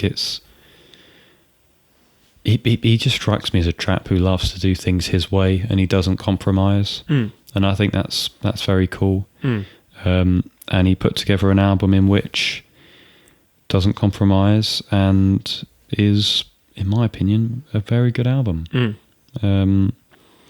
There's just a little bit of overstaying with one or two of the songs, which can happen. It can happen, especially if you are uncompromising in your writing. Exactly, yeah. But yeah, no, I'll leave it there. You've done good with your answer. Well done. Thank you very much. Thank you. I will. Screamadelica has been on the radar for a very long time. I've been a big fan of Moving On Up as a track for ages. I just haven't got around to the full album. Yeah. You'll enjoy it when you get to it. It's a good one. Anyways, you're number 5. This was one of the other Beach Boysy ones. Sure. Now, I wasn't sure if any of them were Brian Wilson solo stuff, maybe solo stuff from any of the other members. I've chanced that one of them is, and I've chanced that this one is the one that is a solo one because it felt more recent. Okay. I don't know. I said it was called I Heard the Word. Not sure. Chamber Pop again. 96 again, because I thought it was a bit weirder, and I often attribute the 90s with weird sounding stuff. Of course. Number 138. I'll give you 1 point. Thank I'll give you. 1 point. Well, is that cruel? We'll talk about it because it is the Beach Boys as a whole. Okay. And you need to tell me whether you feel hard done by no half point for saying Brian Wilson. If you give me a half point, it will equal out the half point I got for the first Beach Boys answer. You're trying to. I see where your argument's got. Yeah, go on, have a half. One Thank and a you. half. 1.5. Appreciate that. Appreciate it. So, yeah, this is the Beach Boys as a whole. Once again, they're back. I feel no shame in doing this because not too long ago you gave me a double They Might Be Giants. That's fair. And so as I was doing it, I went, "Can I do? Is this?" And then I remembered it. I went, "No, we've got precedent for it." You can always do it. It's fine. Just so long as not every extract. Oh is yeah, the yeah. Can you same, imagine? Yeah. It's one of the things that I'm doing. I'm doing a law conversion course, guys. I'm a very interesting person, and one of the things they instill in you very early is this principle of precedent that English courts have, which is previous decisions in the court are either binding or have very strong influence. Oh, right. That makes sense. And so when I think it's like me thinking back to previous whiteboard games and seeing what you've done, it is binding precedent on me doing it in this one. This is the Beach Boys. I've just said Beach Boys instead of but you know. Surf's Up, 1971. Prog pop, art pop, chamber pop, all of those things you could describe. 197th off the album Surf's Up. Mm-hmm. The reason why this is so low, I'd say like the final third plus the opening track, which is quite a famous one in and of itself, which is Don't Go Near the Water. Mm-hmm. But then you get the final like 3 or 4 tracks from this album, which are gorgeous. They are stunning, right? Some of the most emotive writing that Brian Wilson and the Beach Boys ever conjure up, right? Jaw-dropping stuff, genuinely. It's just that middle section, man. I can't get with it. Why is it... Man, just... when you see what comes towards the end, it's like... Just... It's frustrating. Look, a lot of people disagree with me and say, well, Surf's Up's great as a whole. I know a lot of people do think that, but... Yeah. I'm not too sure about that middle section. Surf's Up, I might say, is the masterpiece of the band. Wow. I think when a lot of people think about the Beach Boys, they think of... If it's not obvious now, by the way, I've worked through the Beach Boys discography. That makes sense, yeah. When people think about the Beach Boys, you think of what? Wouldn't It Be Nice? God Only Knows, Good Vibrations, which is... They're all pretty cool. But then you also get like... Kokomo. You get Kokomo and you get Surfing in the USA and Barbara Ann and all of this. You get some... It's like surf pop, sunshine pop, right? Yeah. Easy listening. Perhaps. It's like the word exotic for me. I hate the word exotic. To ascribe just that to the Beach Boys would be to undermine some of the most forward-thinking music. Okay. And you're going to raise an eyebrow when I say this. Of all time. Okay. Of all time. When picking a section from Surf's Up, I didn't know what to give you. It's 4 minutes long. It's in about 3 or 4 different sections. It's prog pop before the prog rock scene boomed, kind of thing. It is so ahead of its time. Mm-hmm. And if Brian Wilson was mentally well, if they had completed Smile to the standard they wanted it, I will look at you in the eyes right now and say, fortunes might have flipped. Mm-hmm. Beach Boys, we would be talking about them like... I mean, they've got amazing influence anyway. Of course, yeah. But we would be saying things like we say about the Beatles for them if things like the Smile Project had been completed. Mm-hmm. Surf's Up was one of these songs that was half abandoned. Okay. And then they sort of return to it and try and flesh it out a bit. I think this half is Brian Wilson singing. You got the first half is Carl Wilson, who has as gorgeous a voice. I'm not sure Carl Wilson is alive anymore. Mm-hmm. I have a feeling Brian Wilson's the only one alive. Is he? Oh, I didn't know he was the only one. Maybe is. I don't think many of them are. Which is a shame. But Surf's Up is a masterpiece. It is so emotive. Mm-hmm. It feels like Brian Wilson looking at himself and looking at the world around him and saying, this feels like the end of a chapter now. Mm-hmm. And funnily enough, after Surf's Up, you start to get what many people would call the dark period of the Beach Boys, where it goes poppy and quite bland. Mm-hmm. If you look at things, websites like Rate Your Music and other places, ratings plummet, kind of thing. Mm-hmm. Surf's Up is such a massive hurrah, and it is like he's kind of like Surf's Up. Surf's Up, it's over. Yeah. It's done. That's true. I hadn't thought of that actually. Yeah. Lyrically, if you listen to that first half, it's so poetic. Just before the section I give you, you get what? A choke of grief, hard heart and I, beyond belief, a broken man too tough to cry. Wow. Surf's Up, played this to my girlfriend Becky, she loved it. Nice. Big victory for me. That's good. Because very often when I put on music that I'm into, she kind of go, this is a bit weird, Fred, don't know about this. There you go. Beach Boys power. We'll leave that there for now. Surf's Up, amazing song, amazing finish to an album. Wish the middle bit was a bit stronger because it doesn't. I feel bad putting those last 3 or 4 songs at 197th. They are so raw and emotional. It's brilliant. There's one from the perspective of a tree dying. It's stunning. No, you're laughing. It's stunning. I almost cried to a song about a tree dying, Chris. That's fair. It's unbelievable. Okay, I'll leave it there because we got other stuff to talk about. I'll leave it there. How much did I say? 1.5, was it? Yeah, I think so. Yeah. Good. Okay. Cool. Right. This, I thought, was a rip-off of my favourite band, Pine Grove. Someone heard the song Angelina and thought, God, I love that song. How can I make it sound like I haven't been inspired by it? I say that knowing that this was almost certainly released prior to Pine Grove released Angelina. I don't know when Angelina came out. Let's have a look. Oh, I don't like the way you've said that. That means I think I put this far too early. But I thought that maybe this was your obligatory They Might Be Giants pick.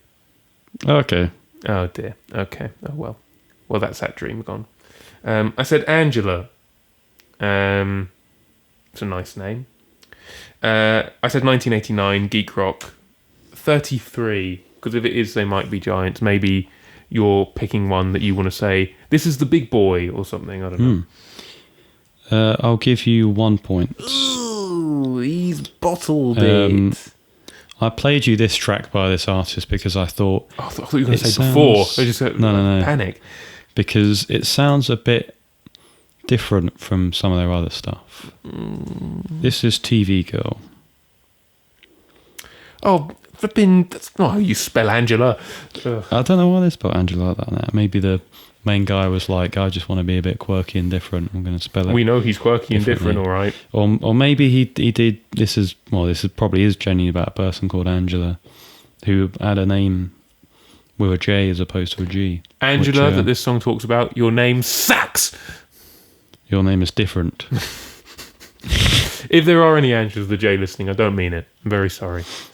I don't think... I haven't heard of an Angela with a J. No, it I must be. personally. Maybe it's more of an American name, I don't know. Indie pop / indie rock, mainly because there's a guitar in it. So I thought if you put that, I'll let you get away with it. 2014. I think Angela came out 2015. So similar sort of period. Mm-hmm. Number 137. This is off of their... Is it their first album? I think it's their first album, French Exit. Yes. This is the one in which I don't like as much as Who Really Cares, but I think they're interesting albums to compare for me because I think I much prefer the production on Who Cares. I think the sound is a lot more hypnotic. And is that the main difference for you, the production? I would say so, yeah. Mm-hmm. Maybe the lyrics. I think generally he's a bit more palatable on this on French Exit as opposed to not palatable, as opposed to who really cares. This is always going to be a line to walk with TV Girl. Is they're there's one phrase I'm refraining very hard from saying I'm very glad you're holding yourself back. I appreciate that a lot.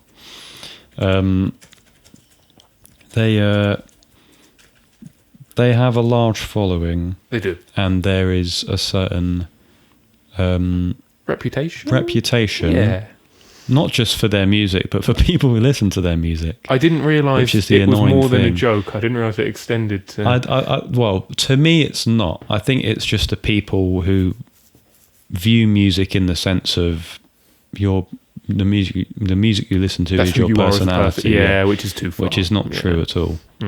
Especially in an age where people listen to so many different things. We've got one to come on later. Then if that represents me, I think I know which one that is.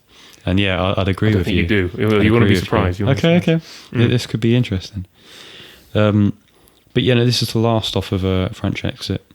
Good album. I would recommend both ones I've listened to. I think they do have an interesting sound.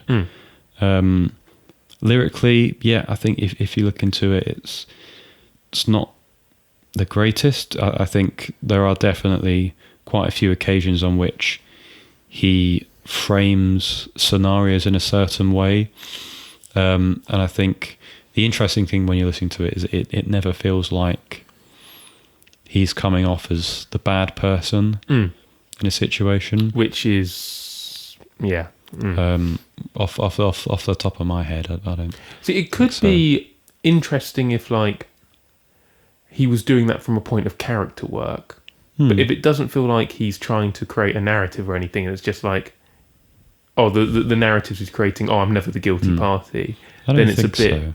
I don't know. I think it is more from a point of I'm just going to write my music. Yeah. Do you know what? I think there are quite a lot of tracks by the group. I'm guessing it is more than just the main guy. That thematically I think are a lot more interesting. I would use the example of Loving Machine off of Who Really Cares. I think once again I'm giving them the benefit of the doubt. You're not going to listen to it and go, this is David Bowie levels of lyricism. What the hell? Something happened on the day he died. It's not like that, but I think a lot of it's passable. So with Loving Machine, for example, when I first heard it, I thought it just feels like another word for saying this is my ex-girlfriend and I'm seeing her with her new lover or whatever. But I don't think it's that. I think it does feel like more of a character study of this is a person who has created a machine in which they can express their love to and get love back from. And I think he has some interesting things to say about it. I think it doesn't go too deep. Again, I don't think he's great lyrically, but production wise, I really like it. And my brother's been getting into them a bit recently as well. And this is something that I was saying to him is, quite a lot of people don't like them because of their lyricism. And the way I look at it is, to me, it's palatable enough, and I really like the production. So I like them. And there you go. That's all you need, right? Exactly. Yeah. I'm endeavouring to get to their newer stuff. How much have they released? I will probably say there might be one or two more albums under TV Girl. Oh, I was going to say, I didn't think there was much TV Girl. There's one that's labelled as more of a vaporwave one. Oh, which you could be intrigued in. Yeah, it's called. Nice. I can't remember what it's called. Not that I wasn't already intrigued, and I will get to them anyway. Yeah, I'll leave it there. I don't have too much more. I've said more than I was thinking I would, but yeah, they're decent. Number 137. Which is a pretty good ranking. It's pretty good. Especially, I mean, this is a point that we make every time, but it bears repeating. I said it once before, but it bears repeating now. Good song. Very excellent song. The more music both of us listen to, the more impressive it is to even be ranked 200th for like a week. is, these charts. Well, at least I have a Word document of like every album I've listened to since records began, kind of thing. It's only going to keep expanding, and so for anything to be in the top 200, as I say, for like an hour, is still quite notable. Yeah. So 137 is very impressive. I think you should clarify that's not in an arrogant way, because it feels almost like you're saying, "Oh, this music is so special because it gets on my list." Oh no! Whereas no, it's no, not. no, no, It's no. it's from a point of No. you listen to quite a lot, and so I would it never, becomes yeah. special to you because it has been able to, be remembered in such a way. I think. Oh, yeah. I would never say something's good because I like it.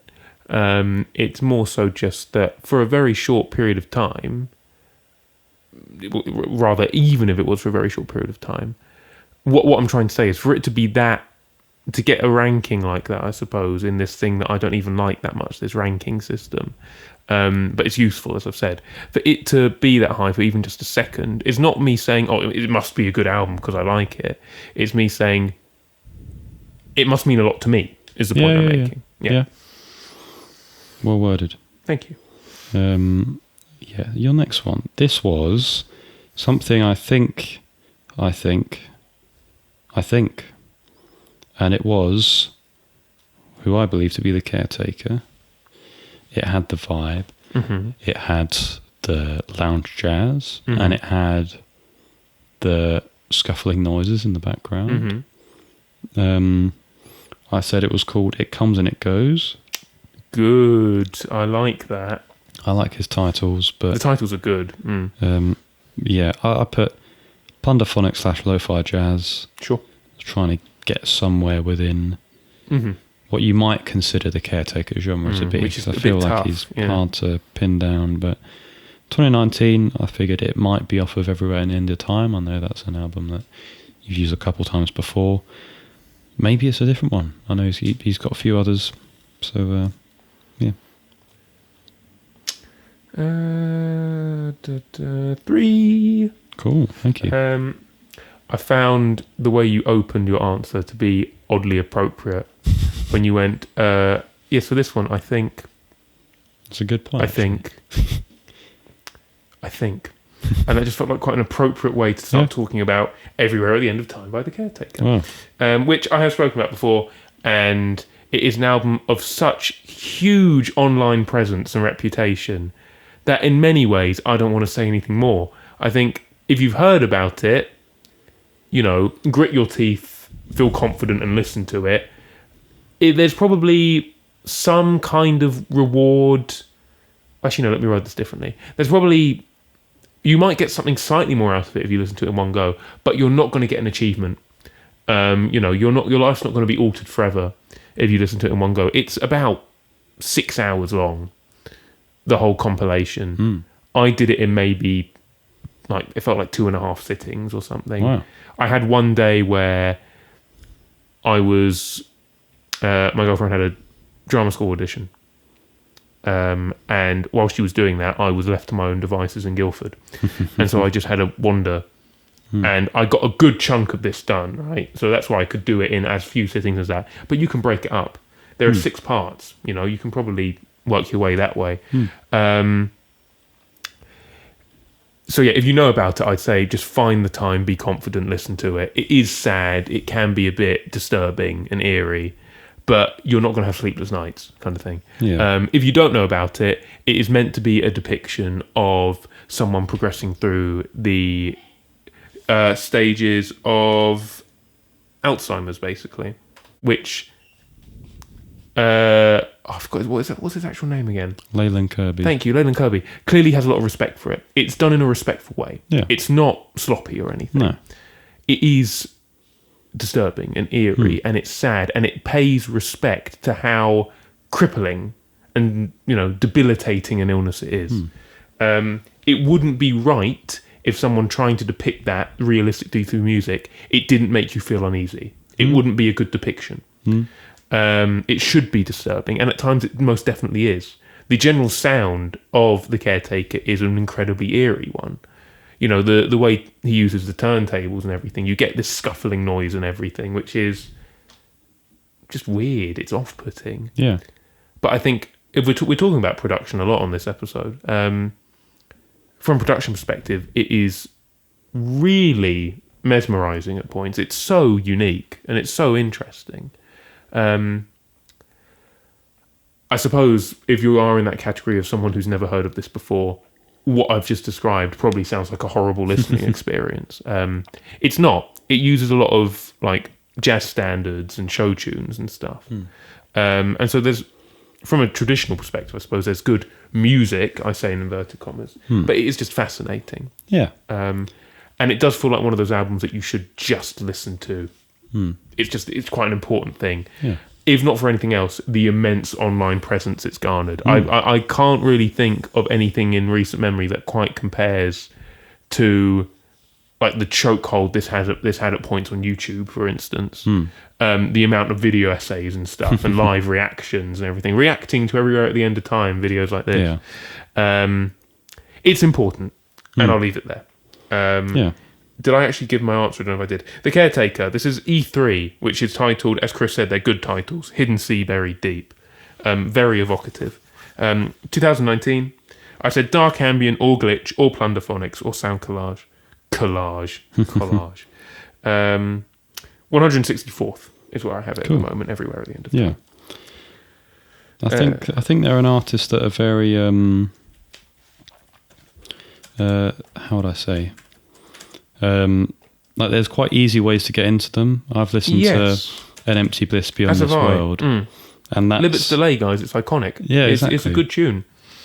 There's some very easy ways to get into their music, so it's not all scary. No, they've got some some interesting stuff that doesn't leave you in a pit. Yes, exactly. In a little bundle weeping on the floor kind of thing. Yeah. And don't worry, guys. I would say there are scarier albums out there, so don't worry. Don't worry. Right, I as I have with most of your ones for this game, unfortunately, I didn't have much of a reference point. So I tried to go with an artist I don't know much about, other than there's an emphasis on guitars, maybe, and that sort of indie-tronica sound kind of thing. I said Sadness, Tripping, 2001, electronica or indie-tronica. I guess Joker. Okay. I've not heard of Sadness, actually. I thought maybe the complete lack of response when I said Sadness, it could have been either two things of, I've got no idea who this is, or a thing of just... That's right, how did he get it? That bit in American Psycho when the other guy brings out his business card and you see his face, just so straight face, but he's so tense, and you get that running track in the back of mind going, oh my God, look at the card. It's so beautiful, it's pristine. My card's not like that. And it was just thinking, how does he know? How does he know it's Sadness? But clearly not. No, it's the Flaming Lips. That is slightly more frustrating, but you've used the Flaming Lips before, haven't you? So yeah, I've used one off of this album before. This is a track called Ego Tripping at the Gates of Hell. Psych rock / indie rock, that feels quantifiable for their... It's almost the Joker things. Yeah, 2002, 1998, it was 2002, number 198. I'll give you 2 points for that one, for the year and for the genre. This is off of Yoshimi Battles the Pink Robots, which is an album in which, I mean, it's on the list, so I like and I find interesting, but I'm not massively enthralled by it. By the amount that I know, I like a lot of psych rock, and how I'd imagine I'd like. Would you say that's one of your genres? I wouldn't say one of my genres. I'd say a lot of the music I listen to feeds off of psych rock. Yeah, I like the way you've worded that. I think artists like Ween, you probably wouldn't say is exactly sort of psych rock, for example. There are elements, aren't there? Yeah, exactly.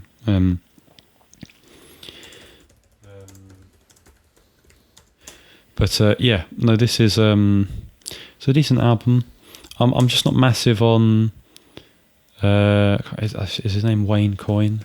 The main guy. I think I know where you're going with this. Yeah. From the band. I'm not massively enthralled by his songwriting style. Yeah. And his songwriting in general. It feels a bit plain to me. Now, a lot of people would probably a lot of people crucify disagree you heavily. over that. Yeah. There are songs of his. I think Fight Test off of this album is absolutely brilliant. Mm-hmm. I think one thing about his lyrics is that it does feel like an emphasis on moments where the lyrics are just sort of plain and blunt, and I think that works more to a humorous way, which I think works with a lot of their stuff. A lot of their stuff does feel like it pushes tongue in cheek, Sure. to a certain extent. But I think that something Fight Test has over a lot of the other tracks on this album, I'd say, is is that really? I think lyrically it's one of the stronger ones. I think it more so. I think in terms of the track, because it's the first one, in terms of track listing, it's meant to, I guess, reflect.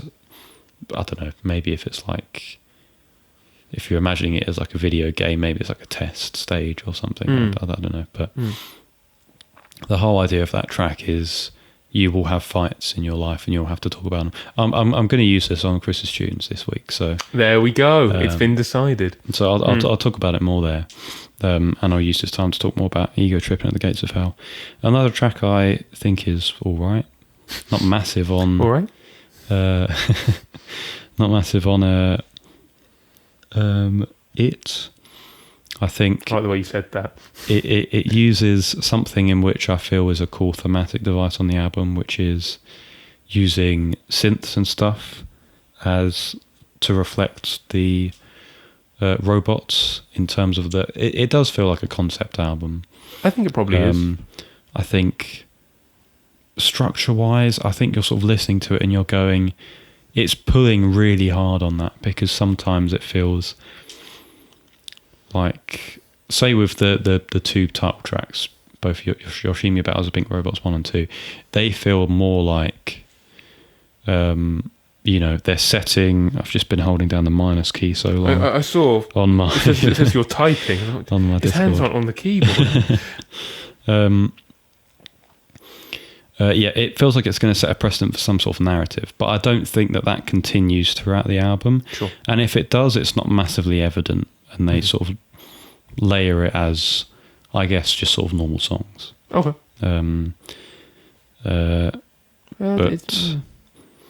Yeah, I mean, it's one I think I've mentioned to you, ones like this before, Am to Death Consciousness. It's one that landed on my list because I thought it was interesting upon first listen, and I wanted to keep it there so that I remember it, and then can come back to it. Conversely, the times where I have come back to it, it's not done anything more to me than it had already. Sure. Which is a shame, but that's not to say it's bad. I think they're decent. I think I don't know if I'd prefer their album before that, which I'm trying to remember the name of it.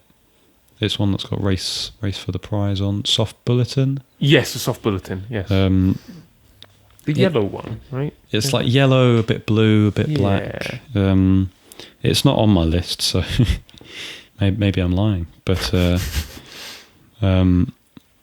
they're both decent. And if you're into psych rock, you'll probably get something out of it. So, there you go. Cool.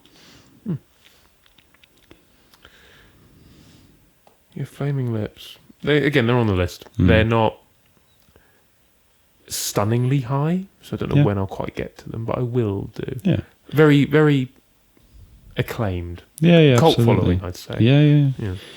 My uni tutor liked them quite a lot and suggested I listen to them for my dissertation, which I suppose leaned into elements of psych rock at points, so that's fair. Anyways, your number 7. I have put someone who the voice reflected, but not so much the music. Okay. Because you've probably had those moments where you're sitting there going, I think I know who this voice is. Who is it? And after like 20 seconds, you get it and you think, oh, cool. But then you think about what you just listened to, and you think it doesn't sound like their music No. actually. So I don't think it is. I've put them anyway. I've put Songs O Higher. It's got sort of that sort of like American twang, country sort of twang, which is what led me to put Songs O Higher. I can't remember the main guy in that band, but it sounded like him. I said it was called You Missed My Heart. I said alt pop / alt country. I don't think I'm going to get many points for that, to be honest. I put it in the presumption. Well, that was still presuming that it was Songs O Higher, but I don't think it links so well. 2008. I know he passed away a bit later, but again, it's probably not Songs O Higher. Number 183. I'm going to give you a point for the title. Thank you. So, you may not know the name of this man, but if I tell you the sort of solo artist name he sometimes operates under, you may recognise it more, you may not. This is the one that I referred to when we were saying, God, if we're saying that music represents our personality, there's one later that, I hope doesn't. This is someone called Mark Kozelek, and he's with another person here called Jimmy Lavelle, who I think is doing the techie stuff here. The electronic bits. It is called You Missed My Heart. 2013, Folktronica is what I've put. This is my joker. It's from an album called Perils from the Sea. Now, Mark Kozelek goes under the solo name of Sun Kill Moon. You may have seen that before, I don't know. I've heard of them, yeah.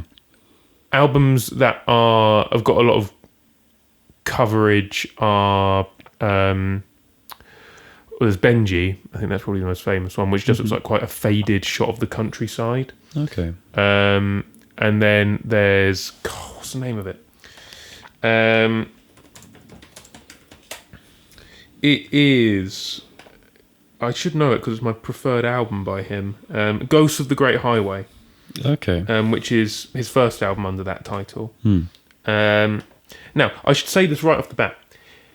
I know he is an individual that has received certain accusations over his career. All right. You probably know which ones I'm alluding to when I say that. Okay. Or he's been not so much accused of doing them, but being accused of being a kind of a creepy boy. Okay. So that was one of the main reasons I said, I hope the music doesn't represent my personality. And I think because of that, since these accusations and people making, defaming his character and everything have come about, I think his newer stuff is a lot less popular. And by newer stuff, he's still making music, in the last, 4 or 5 years kind of thing. Yeah. This is not my favourite album of his, but I like this song quite a lot. And I'm going to say I am allowed to talk about it because Phoebe Bridgers covered it. So therefore, someone else who's quite good at music thinks it's pretty good too. Yeah. At his best, which is like this song, I think he is an amazing storyteller. I think that's his strength. He's an amazing storyteller. This is about... He's quite obsessed with serial killers and criminals. It's quite often just straight guitar folk as well. He's very good at layering guitar parts. But this one is quite a different album. Yeah. It's funny because what you were saying was it sounds like the person, but it doesn't sound like the music. This is actually the case for him. Yeah. He doesn't do this electronic stuff, which is why I'm attributing that to Jimmy Lavelle. At his best, amazing storyteller. This song is a story of someone basically breaking into someone's house, and he's clearly obsessed with an ex-partner, basically. Right. And he says, it's so clever, this song. It's so clever. He says to the boyfriend, I asked him politely, please could he leave, something like that. He gave a reassuring look and said he wouldn't leave. So I asked him one more time. This time I pulled out my sheave, stuck him in the back, kills him, basically. Yeah. And the first chorus you get is, and he looked at me and said, you missed my heart, you missed my heart. I knew you... No, you got me good. I knew you would, but you missed my heart. Second chorus. Second verse, he's followed the girl upstairs. She's terrified, obviously. He's just killed her current partner, and he pins her to the floor and he starts listing all the things he misses about her. Like the way you used to kiss me, we used to go in the movies, we used to show you off to my friends. And she chuckles and says, that's quite a list, but there's one thing that you missed my heart. The bit I've given you, he's fleeing from the house because he can hear the police sirens. He gets caught. They take him to prison. He tries to escape. He gets gunned down by the tower guards. So he doesn't escape. And then they sentence him to execution.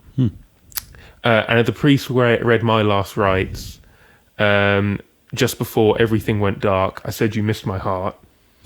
And then he gets this really suddenly expressionist lyrical section where he starts talking about these vivid dreams as he's dying kind of thing. And the final image, which is such a sad one, is he talks about being a child where he used to live, seeing this river that used to run down to the prison graveyard, which is where he is now. Right. He's very obsessed with, not obsessed, but interested. Mark Kozelek is writing about criminal activity, basically, and murderers. I don't know why. Benji is the most famous album. It's just a depiction of. See, I don't want to waste any more time because I realise the more we talk, the more we're running out. But at his worst is what I'm saying. At his worst songwriting, and this is why I can't quite put any of his albums into my really, really top rankings. Sometimes it doesn't feel like storytelling. It just kind of feels like he's saying, this is what happened to me, man, and this is what happened, and then I went to the shops, and then I heard some news that one of my family members had been burgled, and man, that really sucked, and I felt I need to go back home. It's interesting he said songs Ohio because he's from Ohio. I need to go back to Ohio, man, and give some hugs to my family because they're all quite scared about it. And then the chorus comes in, you're like, this is like a shopping list. This isn't a well-crafted story. I think some people find that quite intimate. And especially when he's talking about things like death, they find it quite powerful. But for me, it feels like a bit like... It's like you're reading off of a diary, not in a... I don't feel like my life's changing in the same way that something like diary lyric writing of A Crow Looked at Me is so powerful. Yeah. I don't get that power from him. I think his first album is his best under this moniker, as I say, which I've already forgotten again. It's Ghosts of the Great Highway. You've got a couple of songs on there which are beautiful. And that's clever writing. He actually uses metaphor, which sort of disappears the further down the line he goes. But this song's good. It's a great story. Cool. And that's why I like it. And I'll give you 1 point for the title. Cheers, thank you. You're welcome. Interesting. So I've got the chance to talk about someone I have covered, which makes me happy. No, it cancels out being surprised by things I wanted to get to. And here we go. Here is one that you said, and this is the title I thought. In fact, it's such a long title, I am going to do the rare instance of copying and pasting. I thought that this was Brian Eno. I thought it was released in 1981, maybe. I said ambient. You've been listening to him quite a bit, so I said 72nd. Maybe you really like the album this is off of. I said this was called Man, I Wish I Was Hiroshi Yoshimura. That Guy's the Goat, is what I called this one. Wow. Look, I've got so much respect for Brian Eno.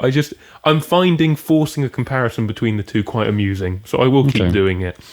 It's fair. Well, it's not Brian Eno. Oh, no! It's actually Aphex Twin. You ambient musicians! No! Okay, well, maybe Aphex Twin thinks the same. Maybe he wishes he was Hiroshi Yoshimura. Maybe. Aphex Twin is one of the most important electronic musicians of all time. That's crazy. That's crazy. To be the most important and still not the GOAT. It's crazy. This track is technically called Number 17. Sometimes referred to as Z-Twig. Z-Twig. My favourite kind of branch, a Z-Twig. Don't we all love it? Ambient or electronic. 1994, this was my joker because it's off of Selected Ambient Works Volume 2. 2 because it's not as good. Well, I would argue that. It came up at one point in university for some reason. The lecturer asked what our opinions were of the two albums between Selected Ambient Works 85 to 92 or Volume 2. And I'm more of a 85 to 92 kind of guy. Of course. I think a lot of people are, probably. Mate, I'd be inclined to say so, yeah. Yeah. He liked Volume 2 more. The reason I don't like Volume 2 more is because, well, it's I was going to say it's very long, but that's not a reason why I dislike it. I think a lot of the tracks are, they're more just sort of just breach eeriness, really. Yeah. Not so much for the sake of being eerie, because I think a lot of his music during his time was eerie, but sure. I think what 85 to 92 was doing felt like it's more ambient techno, and it's, I guess it's blending different things, and I just enjoy the listen throughout. Whereas with Volume 2, it took me a while to get to, actually, because it's like 2.5 hours long. Yeah. And I wanted to properly sit down for a good amount of it, at least. Yes, I know the feeling. And I found time doing something else to listen to the whole thing. And most of it is just eerie tracks, very unsettling, borderline horror. Maybe I sort of like the sounding. vibe. I don't know. I think you might like it. I like that sort of infinity frequencies eeriness, you know? You'll probably find it interesting, yeah. But it's cute when you get tracks like this that are a complete sort of, difference from it. It's like a reward for getting that far in the album. Yeah. I always thought that Stone in Focus was off of this one, because it's generally referred to as number 19, but on the Spotify version, and I think it's also the CD version as well, it's not on there. It's only on, I'm guessing, the vinyl and cassette versions, maybe. But yeah, I've listened to 85 to 92 a lot more. I like the tracks a lot more. X-Tar is one of my favourite electronic pieces of all time. It's amazing. Thar is also awesome. That short ambient piece called One, I think, is beautiful. It does so much in the short amount of time that it's around for. I think you still get some of the creepier tracks on 85 to 92. Head Fell In is the first that comes to mind. That is genuinely creepy. I think he does the creepiness better on that track than on Volume 2, in my opinion, if that's what he's going for. I think they're both good. 85 to 92 is just my personal preference. Of course. Of one, I would say. You'll probably get around to it. It's quite long. I will. It's just, this is it. There are a lot of albums that it's due for me to get around to, but where do I do it? I mean, if I go to the gym, I like to listen to music, and I can get through long albums there. But do I want to listen to like some really subtle post-rock album whilst lifting weights? Not really. It doesn't fit. It feels like I'm ruining the vibe it's trying to set, so I won't enjoy it as much. That's fair. But yeah, that's good. I'll give you a point. I will graciously take a point, yes. And, I will take a point and great pride at having once again affirmed Hiroshi Yoshimura as the ambient goat.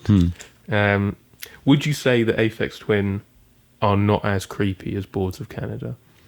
No, I'd say Aphex Twin is creepier than Boards of Canada. Interesting. From the boards, well, there's a lot of Boards of Canada stuff that's like unreleased, and it's hard to find. To be fair, I think there's a lot of Aphex Twin ones like that as well. But the creepiest Aphex Twin tracks are 100% creepier than the creepiest Balls of Canada. The creepiest Balls of Canada track I've heard, I'd be inclined to say Gyroscope. Yeah. Which is quite creepy, but I mean, even just some of the stuff on this album is unsettling. The stuff off of I Care Because You Do is also the similar sort of thing, but I think they're eerie in different ways, and I find Aphex Twin stuff creepier. Okay, is how I'd probably end it. I'm very aware that we're just about to go over 2 hours, and we've still got 5 tracks to do. So we'll power through it. Let's go. So this next one, I'm fairly confident with my guess. It was more industrial. And I know an industrial act. I haven't listened to much of their stuff, but their voice, I thought I could discern. Sure. So I thought it was Shoo Shoo, because I know you've listened to them a bit. I presume you might mention something about them in a sec as well, if it is them. I said it was called You Left for Someone. Don't know. As I say, industrial. It felt right to put that. I haven't listened to much industrial, but it felt like that's what it is. Sure. 2006. I wasn't sure if that was the album with the chap on it. I'm not sure if it's that one, or if it's maybe a later one. I've listened to one Shoo Shoo track, and that was the one that you showed me. Yeah. So I can't discern anything beyond that. So yeah, that's my guess. I just love the way you've described that. Yeah, it is the album with the chap on it. It is just a cheeky chap. Well, he's very cheeky. This is Shoo Shoo. This is called Apostat Commander. Don't know what that means. 2003. Synth punk, noise, electronica, post-industrial, good, or art pop. 189th, A Promise. You may have noticed that this is also right next to The Wailer and Smiley Smile. Let me condense what I need to say about this. How do I do it? This is a song, and you can choose to take this out if it's too bleak. This is a song about his father's suicide. Right. The chorus, what you've written down, what you heard, is him going, and it makes sense because it's so noisy. It's why it sounds so brutal, right? All that you left for someone. All of this pain that's wilting off, I think he says. All this relief, it's the oddest thing. Oh my God, oh my God, oh my God. Yeah. That's quite a real depiction of how it must feel, I'd predict. A very honest feeling, sort of. Yeah. It's what this album is. It's both expressionistic, but you get such brutal lyricism at points. It's so real. Their second album, Jamie Stewart as leading figure of Shoo Shoo. I have said this before. I prefer Shoo Shoo's earlier stuff. I think it's all pretty good and all very unique, but the earlier stuff has this really fine balance of the noise and the industrial sounds and actually really good, sophisticated songwriting. It's still catchy. Yeah. And I think these albums strike the perfect balance between that and the noise. So it's at its most effective, for me personally. But if you want to disagree, I'm not going to have a fight with you, This album is called A Promise. It has got the chap on the front. I think he is a gentleman for hire, as I'll put it, from, I want to say, Thailand. It's a good way of putting it. And I think instead of being hired to do what he is normally hired to do, he was hired to pose with some memorabilia for pictures instead. So that's how he made his money, and that picture is the cover of this album. You can look it up, uncensored if you so wish. It's called A Promise because Jamie Stewart made a promise to their mother that he would not, how do I word this, follow in his father's footsteps, if that makes sense. And I'm hoping that I've said enough already to indicate why I would describe this album as one of the hardest listens I have ever experienced in my life. Yeah. It is brutal. Lyrically, it's brutal. And the first time I listened to it, it did all right ranking-wise, but I thought it was so noisy and tricky to listen to, I couldn't move it higher. But I've realised it's very cohesive. And it's just well composed. It is good. Yeah. And in many ways, due to the subject matter it covers, it's important.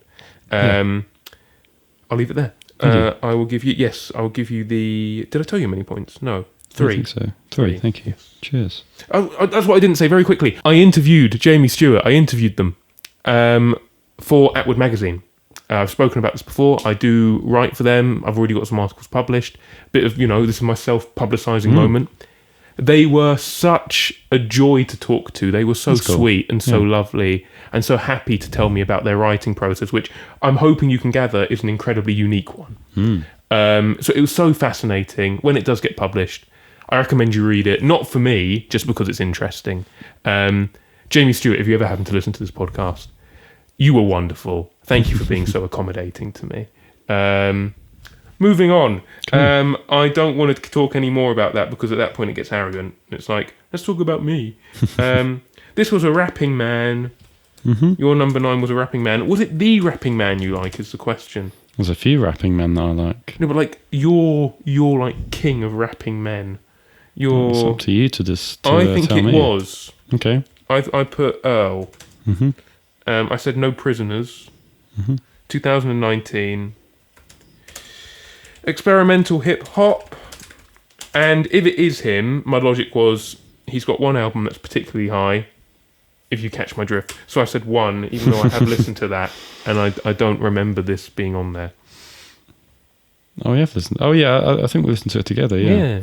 Yeah, 4 points. You've played me like a book there. Is it actually off that album? It is off of the album. I need to re-listen to it, obviously. This is Earl Sweatshirt, yeah. One of my favourite rappers. I'd be inclined to say my favourite. He's definitely made my favourite rap album. I will say that. Okay, that's fair. That's a good way of putting it.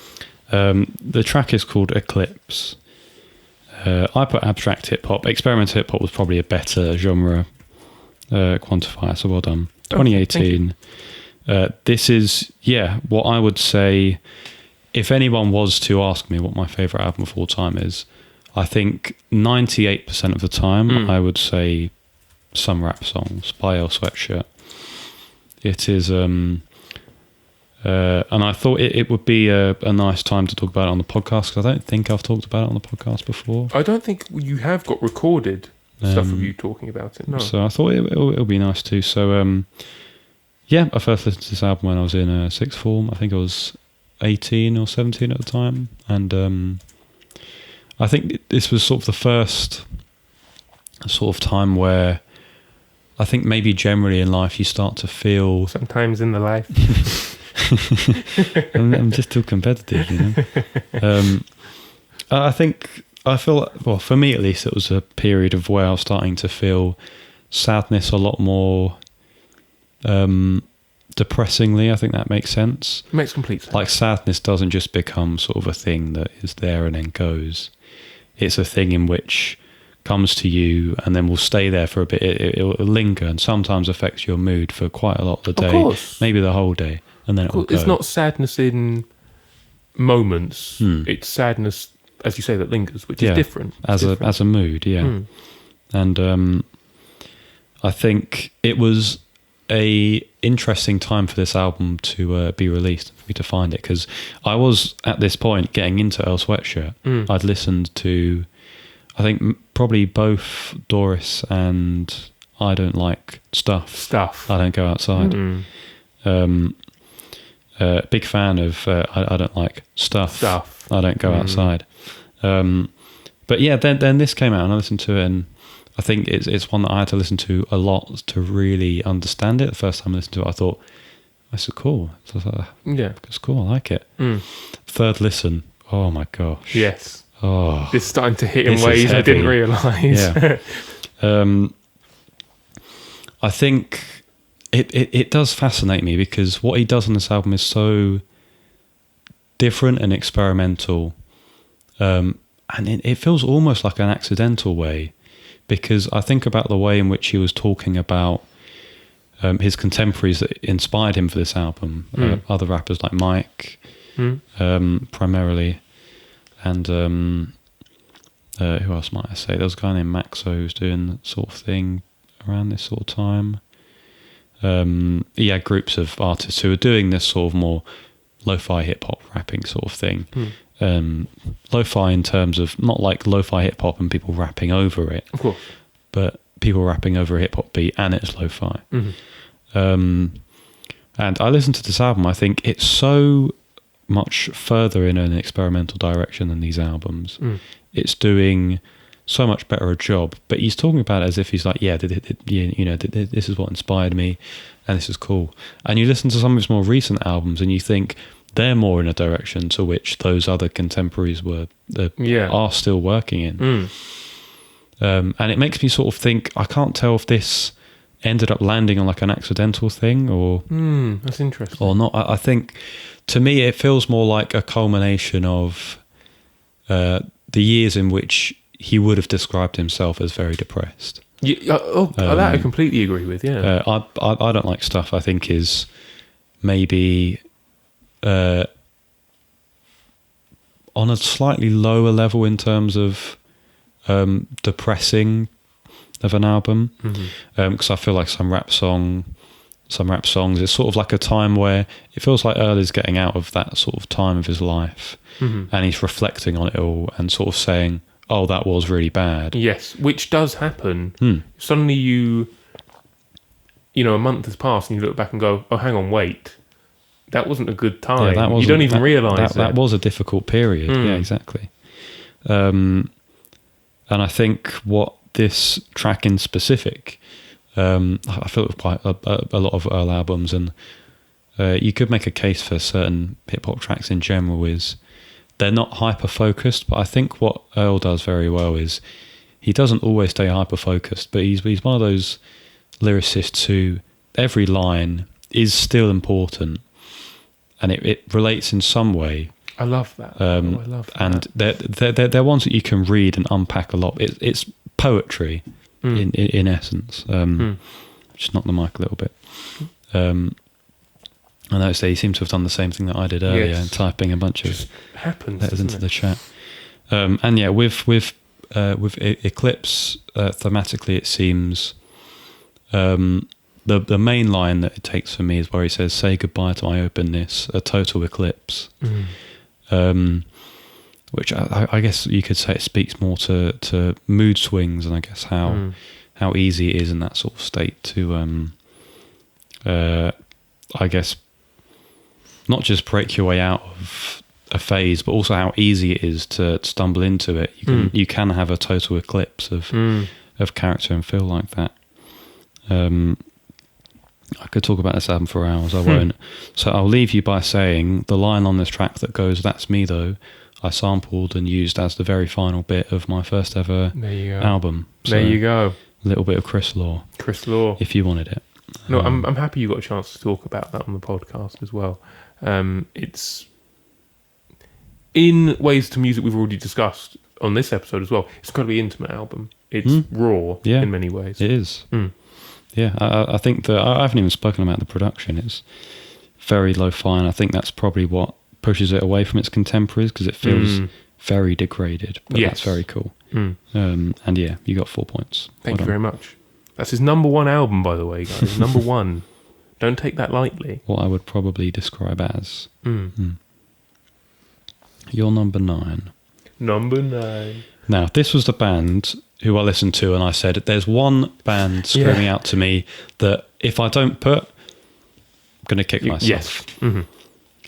I put XTC because the singer didn't necessarily sound like, I can't remember the main guy's name, but the rest of the track, yes, this is XTC.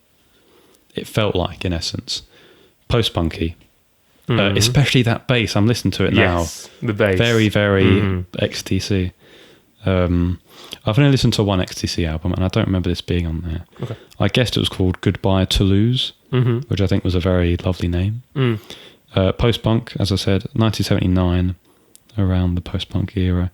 And I put number 139. I'm going to give you 3 points. Thank you. It's an incredibly logical guess that you should be very proud of, and I'm glad you put it. You're close. You're not right, but you're close. In that it's a similar time period, it's a similar sound, and it's similar in that it's another band my dad is incredibly fond of.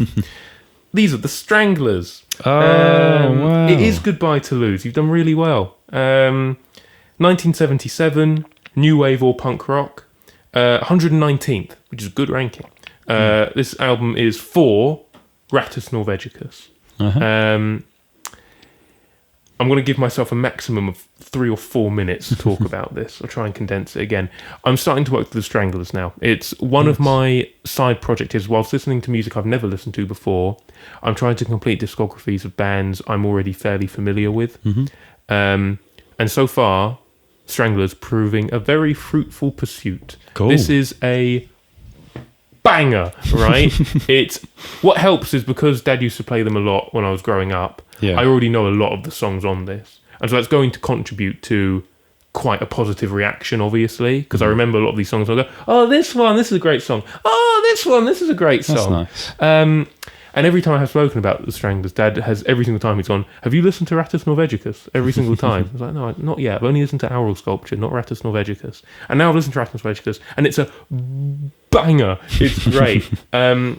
Perhaps this is one of the more underrated songs on it. It's not one of the ones I knew already, but I think it's a moment of... he can have quite a gritty voice in particular, right?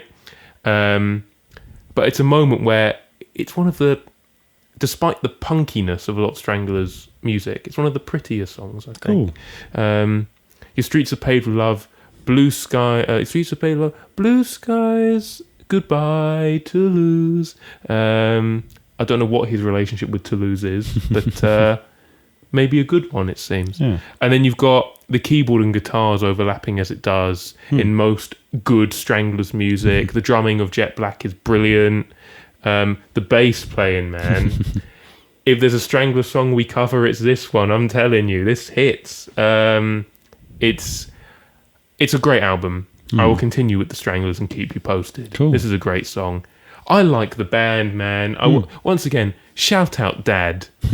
You have given me a lot of music in my arsenal, and I would not like music anywhere as much, or even want to make it, if it wasn't for you. So thank you. So thank you. And also big up the Stranglers, yes. Yeah. It seems ever increasingly to me that they are a band who do a lot. Yeah. I didn't realise how diverse it is. I mean, you think of this and you think, Golden Brown? I saw... Punch and Judy, yeah.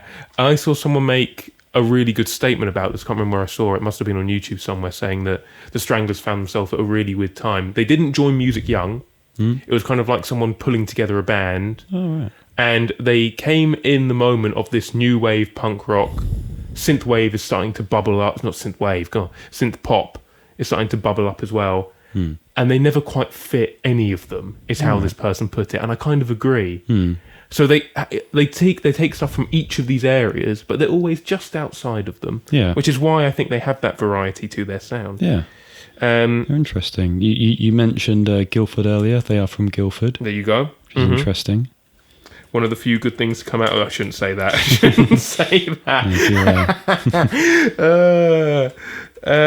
Sorry.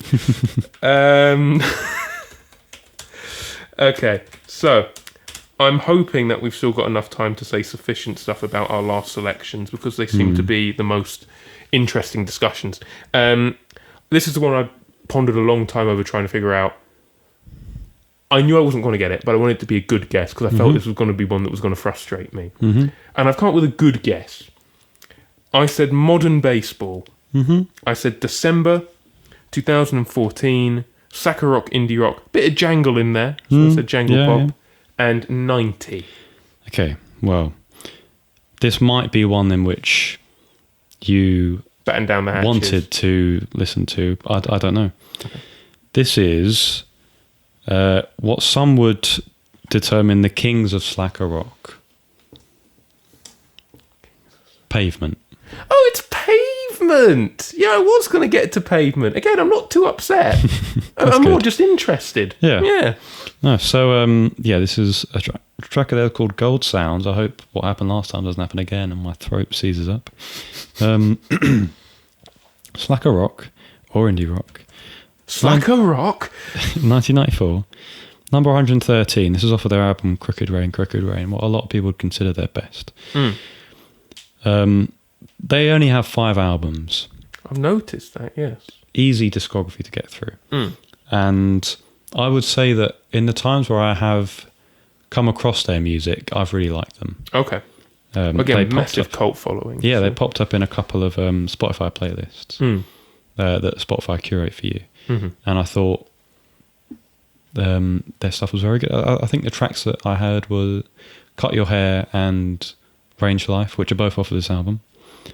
And for so long I was thinking I really need to get into them, but it's one of those ones where they're on your mind and then you're off your mind. Yeah, I have them, and it worked for me recently because they did a re-release of a B-side I've seen this they had in their latter years called Harness Your Hopes, and I listened to that and really liked it and put it in my recently liked playlist, listened to it a bit. And that gave me a lot more impetus to get to their stuff. And I'm glad I did, because I've listened to 3 out of their 5 albums now. Oh, and I really like Pavement. We found the new flavour, guys. We found them. They might be chances not gone. Of course not. Of course not. Do not forget. Well, they never go. They There's never always do a go, new, a new member of the pantheon. New stimuli. Yeah. Yeah. No, I like Pavement. They're good. I think. How would I describe Pavement? I think when you think of slacker rock, I think Pavement is probably it. I guess you can understand why people call them the kings of slacker rock. Their sound feels highly influential. You've got like twinges of emo, and you think, I'm guessing this is where all these emo bands are getting that sort of sound from. You know what? Pavement, they are thrown about actually as a name that people always talk about. They seem to have a huge influence. Yeah, absolutely. And maybe a band in which you think probably aren't as big as a lot of the acts who they have influenced as well. Good point. Good point. Their main singer-songwriter is Stephen Malkmus. I would say I'm a big fan of his songwriting. I think he's a very good songwriter. Sure. I think he's probably one of those ones you listen to and you go, his voice is a bit weird, a bit different. He's not the greatest singer. I kind of agree. When the voice came in, I was like, I like where this is going, but it's an interesting tone. Yeah. To me, it's like how I got into the Smiths. You listen to more of it and you think, actually, no, I quite like this voice. Actually, it's nice. And it's in songs where he writes basically all of it.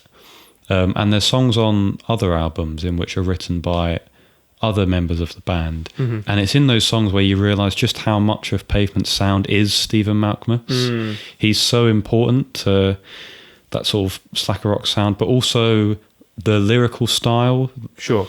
I think there's one example which I think was doing the rounds on TikTok because my brother showed me. It was in Harness Your Hopes.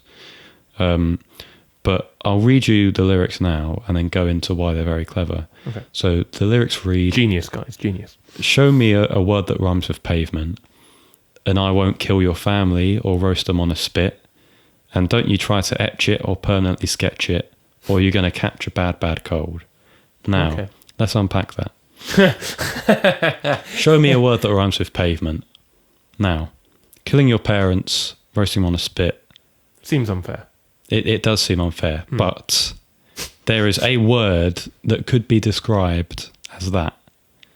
And it is... It might take... I mean, you're a wordsmith, so you might get it, but that's a very it might take you a bit. Pavement, enslavement, depravement. It is depravement, yeah. Whoa! Show me a word that rhymes with pavement. I won't kill your fan, roast them on a spit. Depravement. Now, don't you try to etch it or permanently sketch it. Is this another rhyme? Containment. Engravement. Or you're going to catch a bad cold. You have to tell me. Ailment. Hey, yo! Yeah. It's clever. Yeah. It's clever. And it's witty, and I think he's quite underrated in that regard. Range Life is my comfort song at the moment. Nice. It's so nice. We're in the autumn, guys. It's slacker rock, indie rock season. But yeah, we'll talk a bit about Gold Sounds. I think it's one in which I'd say lyrically, I think Cut Your Hair and Range Life are much more potent. Sure. I'd say Stop Breathing as well is probably up there off of this album. Gold Sounds, I think it to me it feels like a song that's a sort of, or the first lyrics in the song are go back to those gold sounds, and it feels like a song in which I think I guess it's sort of like what we've been talking about. It's quite nostalgic. It's yearning for an earlier time. And there's parts in the chorus where he says, I keep my address to myself because we need secrets. And it feels like a very adult problem to be like, I keep my address to myself. And that feels like maybe it's like, go back to those gold sounds. I wish I could, I like that. live back there. It's, again, he's a clever lyricist, so you might find more in there than I do. The other ones I've listened to are their first one, Slanted and Enchanted. It's decent. Not as good as Crooked Rain, I'd say, but it's a good platform for which you can tell they springboard off of. Sure. And I've listened to the one after this one called Wowie Zowie. Interesting name. Wowie zowie. And people often say that it's sort of like a turn away from... The greatest left turn in musical history? Maybe not the greatest, but it is definitely a left turn. And I think that was mainly in that because Crooked Rain was big, right? Mm. And then people were like, oh, what they're going to do next is going to be massive. And then Wowie Zowie came out and it was quite different. Mm. I think mainly in terms of structure.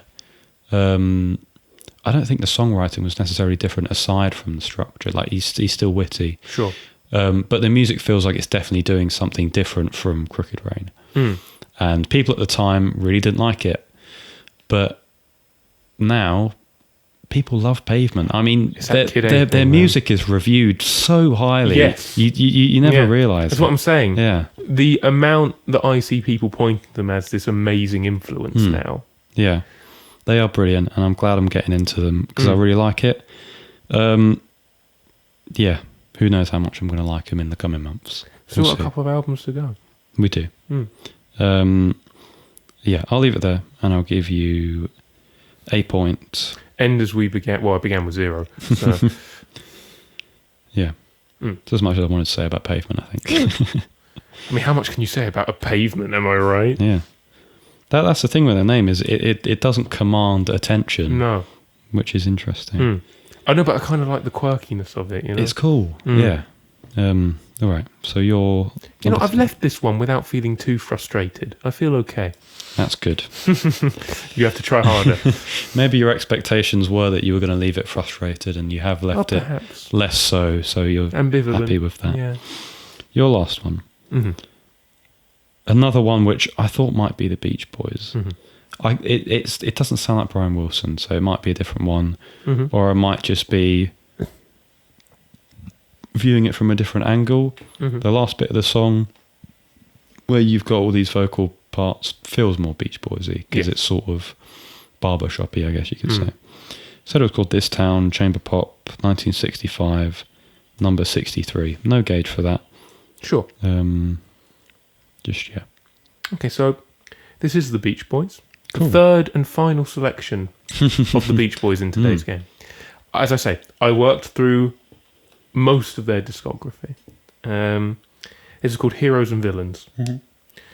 This is 2011. You're going to go, what? Cool. We'll get to that. Well, in as little time as I have, we'll get to it. Again, prog pop, art pop, chamber pop, baroque pop, whatever you want. Chris, I put this at 22. Oh my word! Wow. It's been a very long time since something has immediately gone that high.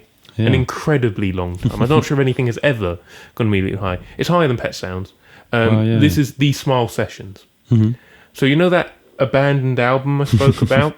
This is the re-release of... This is the archival re-release, basically. I see, right. Of all the parts put together. This is the closest we will ever get to what Smile should have been. Wow. If you listen to this album and then you actually take a second to consider the fact that most of this was written in the late 60s, you might pass out, kind of thing. It's not normal. It's not normal. No one else was doing it. Beatles weren't doing this. They just... I'm deadly serious. Yes, they had their studio trickery in Revolver, and Sgt. Pepper's was obviously massive for the history, the development of Western music. No one was doing Smile. I think part of this is the fact that I listened to this, and what hit me was, and we're coming back to it, it seems appropriate, a wave of nostalgia. Because I realised that we used to have, I remembered, a DVD of Brian Wilson doing the live rendition of the Smile Sessions. And I used to watch that a lot growing up. One of the many things Dad also introduced me to musically when I was growing up. And so I'm hearing all these songs, and all these moments are like little, lights going off somewhere in the back of my mind of, oh no, you do know this, you do remember this. And that's a lovely feeling. Yeah. It's aided by the fact that it's probably one of the most, in a good way, childlike albums you've ever heard, because it's so free. It sounds like pure innocence and discovery. I can't word it another way. That's really vague, and I'm sorry. But the only way you're going to get that is if you listen to it and you will go, this sounds like being a child. In the most beautiful way possible. Wow. I mean, I could save a lot of time and just say I adore this album. Wow. I adore, and I'll go so far. These are two things I'll say off the back of it. A, Brian Wilson may well be the greatest songwriter who has ever lived, in my opinion. Wow. He is inhuman. B, if you were to tell me that this was your favourite album, and you were to say that without any, like, you know how you say it in quite a humble way with some rap songs, and you go, you know, I would say this is my favourite album if you asked me, maybe. If you were to come up to me and go, no, this is the best album of all time, I would look at you, and not only would I go, I have no objections, maybe on one day a week, I'd probably go, yeah, I agree. Wow. I agree. It's stunning. Wow. It upsets me. I think it's one of the saddest things musically I can think of, other than artists dying too young, that this wasn't released in the 60s. That's the thing I'm thinking, yeah. Because I don't know what would have happened to music if it had been. I have never seen, even in prog rock, progressive writing like this. You've got pop songs that last about... Heroes and Villains lasts about... It features on Smiley Smile and lasts about 4 minutes. Right. That's not the completed, in inverted commas, because even this isn't technically complete version. This one is an extra minute long.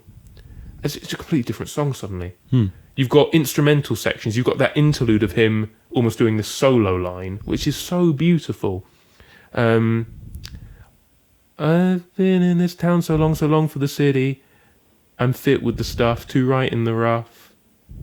From Sunny down Snuff, I'm all right for the heroes and villains. And then suddenly it explodes again into this huge, maximalist, expansive smile, in inverted commas, sound of all these layered vocals. And it's not chamber pop. This is symphony pop, man. The whole orchestra is there. This isn't... Grizzly Bear, I love you guys. You're second place for chamber pop. No one can rival Smile. To the point that I would say to, if anyone wants to, don't. You will lose. Don't try. I have to stop myself now, because if I don't, I will just keep repeating how much I adore this album. Every single track is... And you know what? I'll say it because Brian Wilson's very religious. It's like it's a miraculous album. It shouldn't have been made. It's that good. I don't know how he thinks. I would love just 5 minutes to talk to him, just to say, how? How do you think of this? Yeah. It's not normal. I'm not going to say anymore. It's just not a normal album. That's why it's 22. It's never going down. It will only go higher, if anything. Right. The Beach Boys, man. Yeah. I think it probably speaks to how much you like it, in that to go from not having listened to an album to listening to it and it being this high is incredibly rare. Immediately, yeah. And so I think this I think undoubtedly speaks to how much you get out of it. Because you know, the last thing I'll say about it is it's a bit of a tearjerker. You get through the whole thing and it's been so huge, right? It's not human writing. It's not normal. And then the last track, the closer, is Good Vibrations. Wow. And you already know it. And it plays out and it's just like, you want to cry and you don't know why. Yeah. Because it's just like, what could have been kind of thing. We had Good Vibrations. What more could we have had? Yeah. Brian Wilson, man, I love you. I love you so much. You're just genius, and this time I mean it. I get very scared of using that word. But I mean it, truly. And I'll leave it there. Cool. And I won't. I didn't tell how many points you've got, did I? 1, 2, 2. Thank you. You're welcome. Appreciate it. Appreciate it. Right, time to add this up. I've got a bad feeling about this.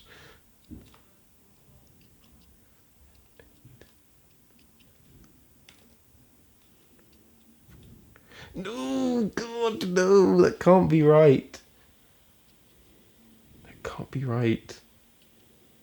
Okay. I believe I've got an answer. Oh, it is right. Oh, it's not good. I mean, mine's not very high either, so... Oh, it's not good. Okay, let's do it. 3, 2, 1. Closer than I thought, but I don't know. We always say to not get over 20 feels a bit I mean, we have off days. We do have that's off fine. days. Guys, I've got a cold. I don't. I think the fifth round for this is probably not the fifth round, the fifth answer, like the bonus answer. Yeah. When it comes to guessing the ranking It's of the albums, one it's of the one of the trickier- harder ones that we yeah. do. So There's no real routine for it. no, How many points did you get, Chris? I got 23. You got I got 17. So Chris takes the W today. GG. GG. Well played. Well played. As you may have experienced on other podcasts, I've got a dash. I have evening work. Do. This has lasted a lot longer than I think either of us were expecting to. Yes, I agree. Although we did make the intro quick, so Yeah, I don't know what happened there. I don't know. Any brief closing statements? Follow us on all socials. We're all there, but please don't follow us home. Follow us home. We have some gigs. If you want to come to them, you can check our social media. Always going to be promoting them. So I think that's all I wanted to say. Yes. And listen to Pavement.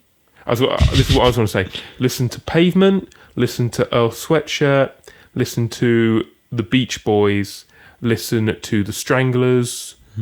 Anyone else you want to chuck in very quickly? Claro. Listen to Claro.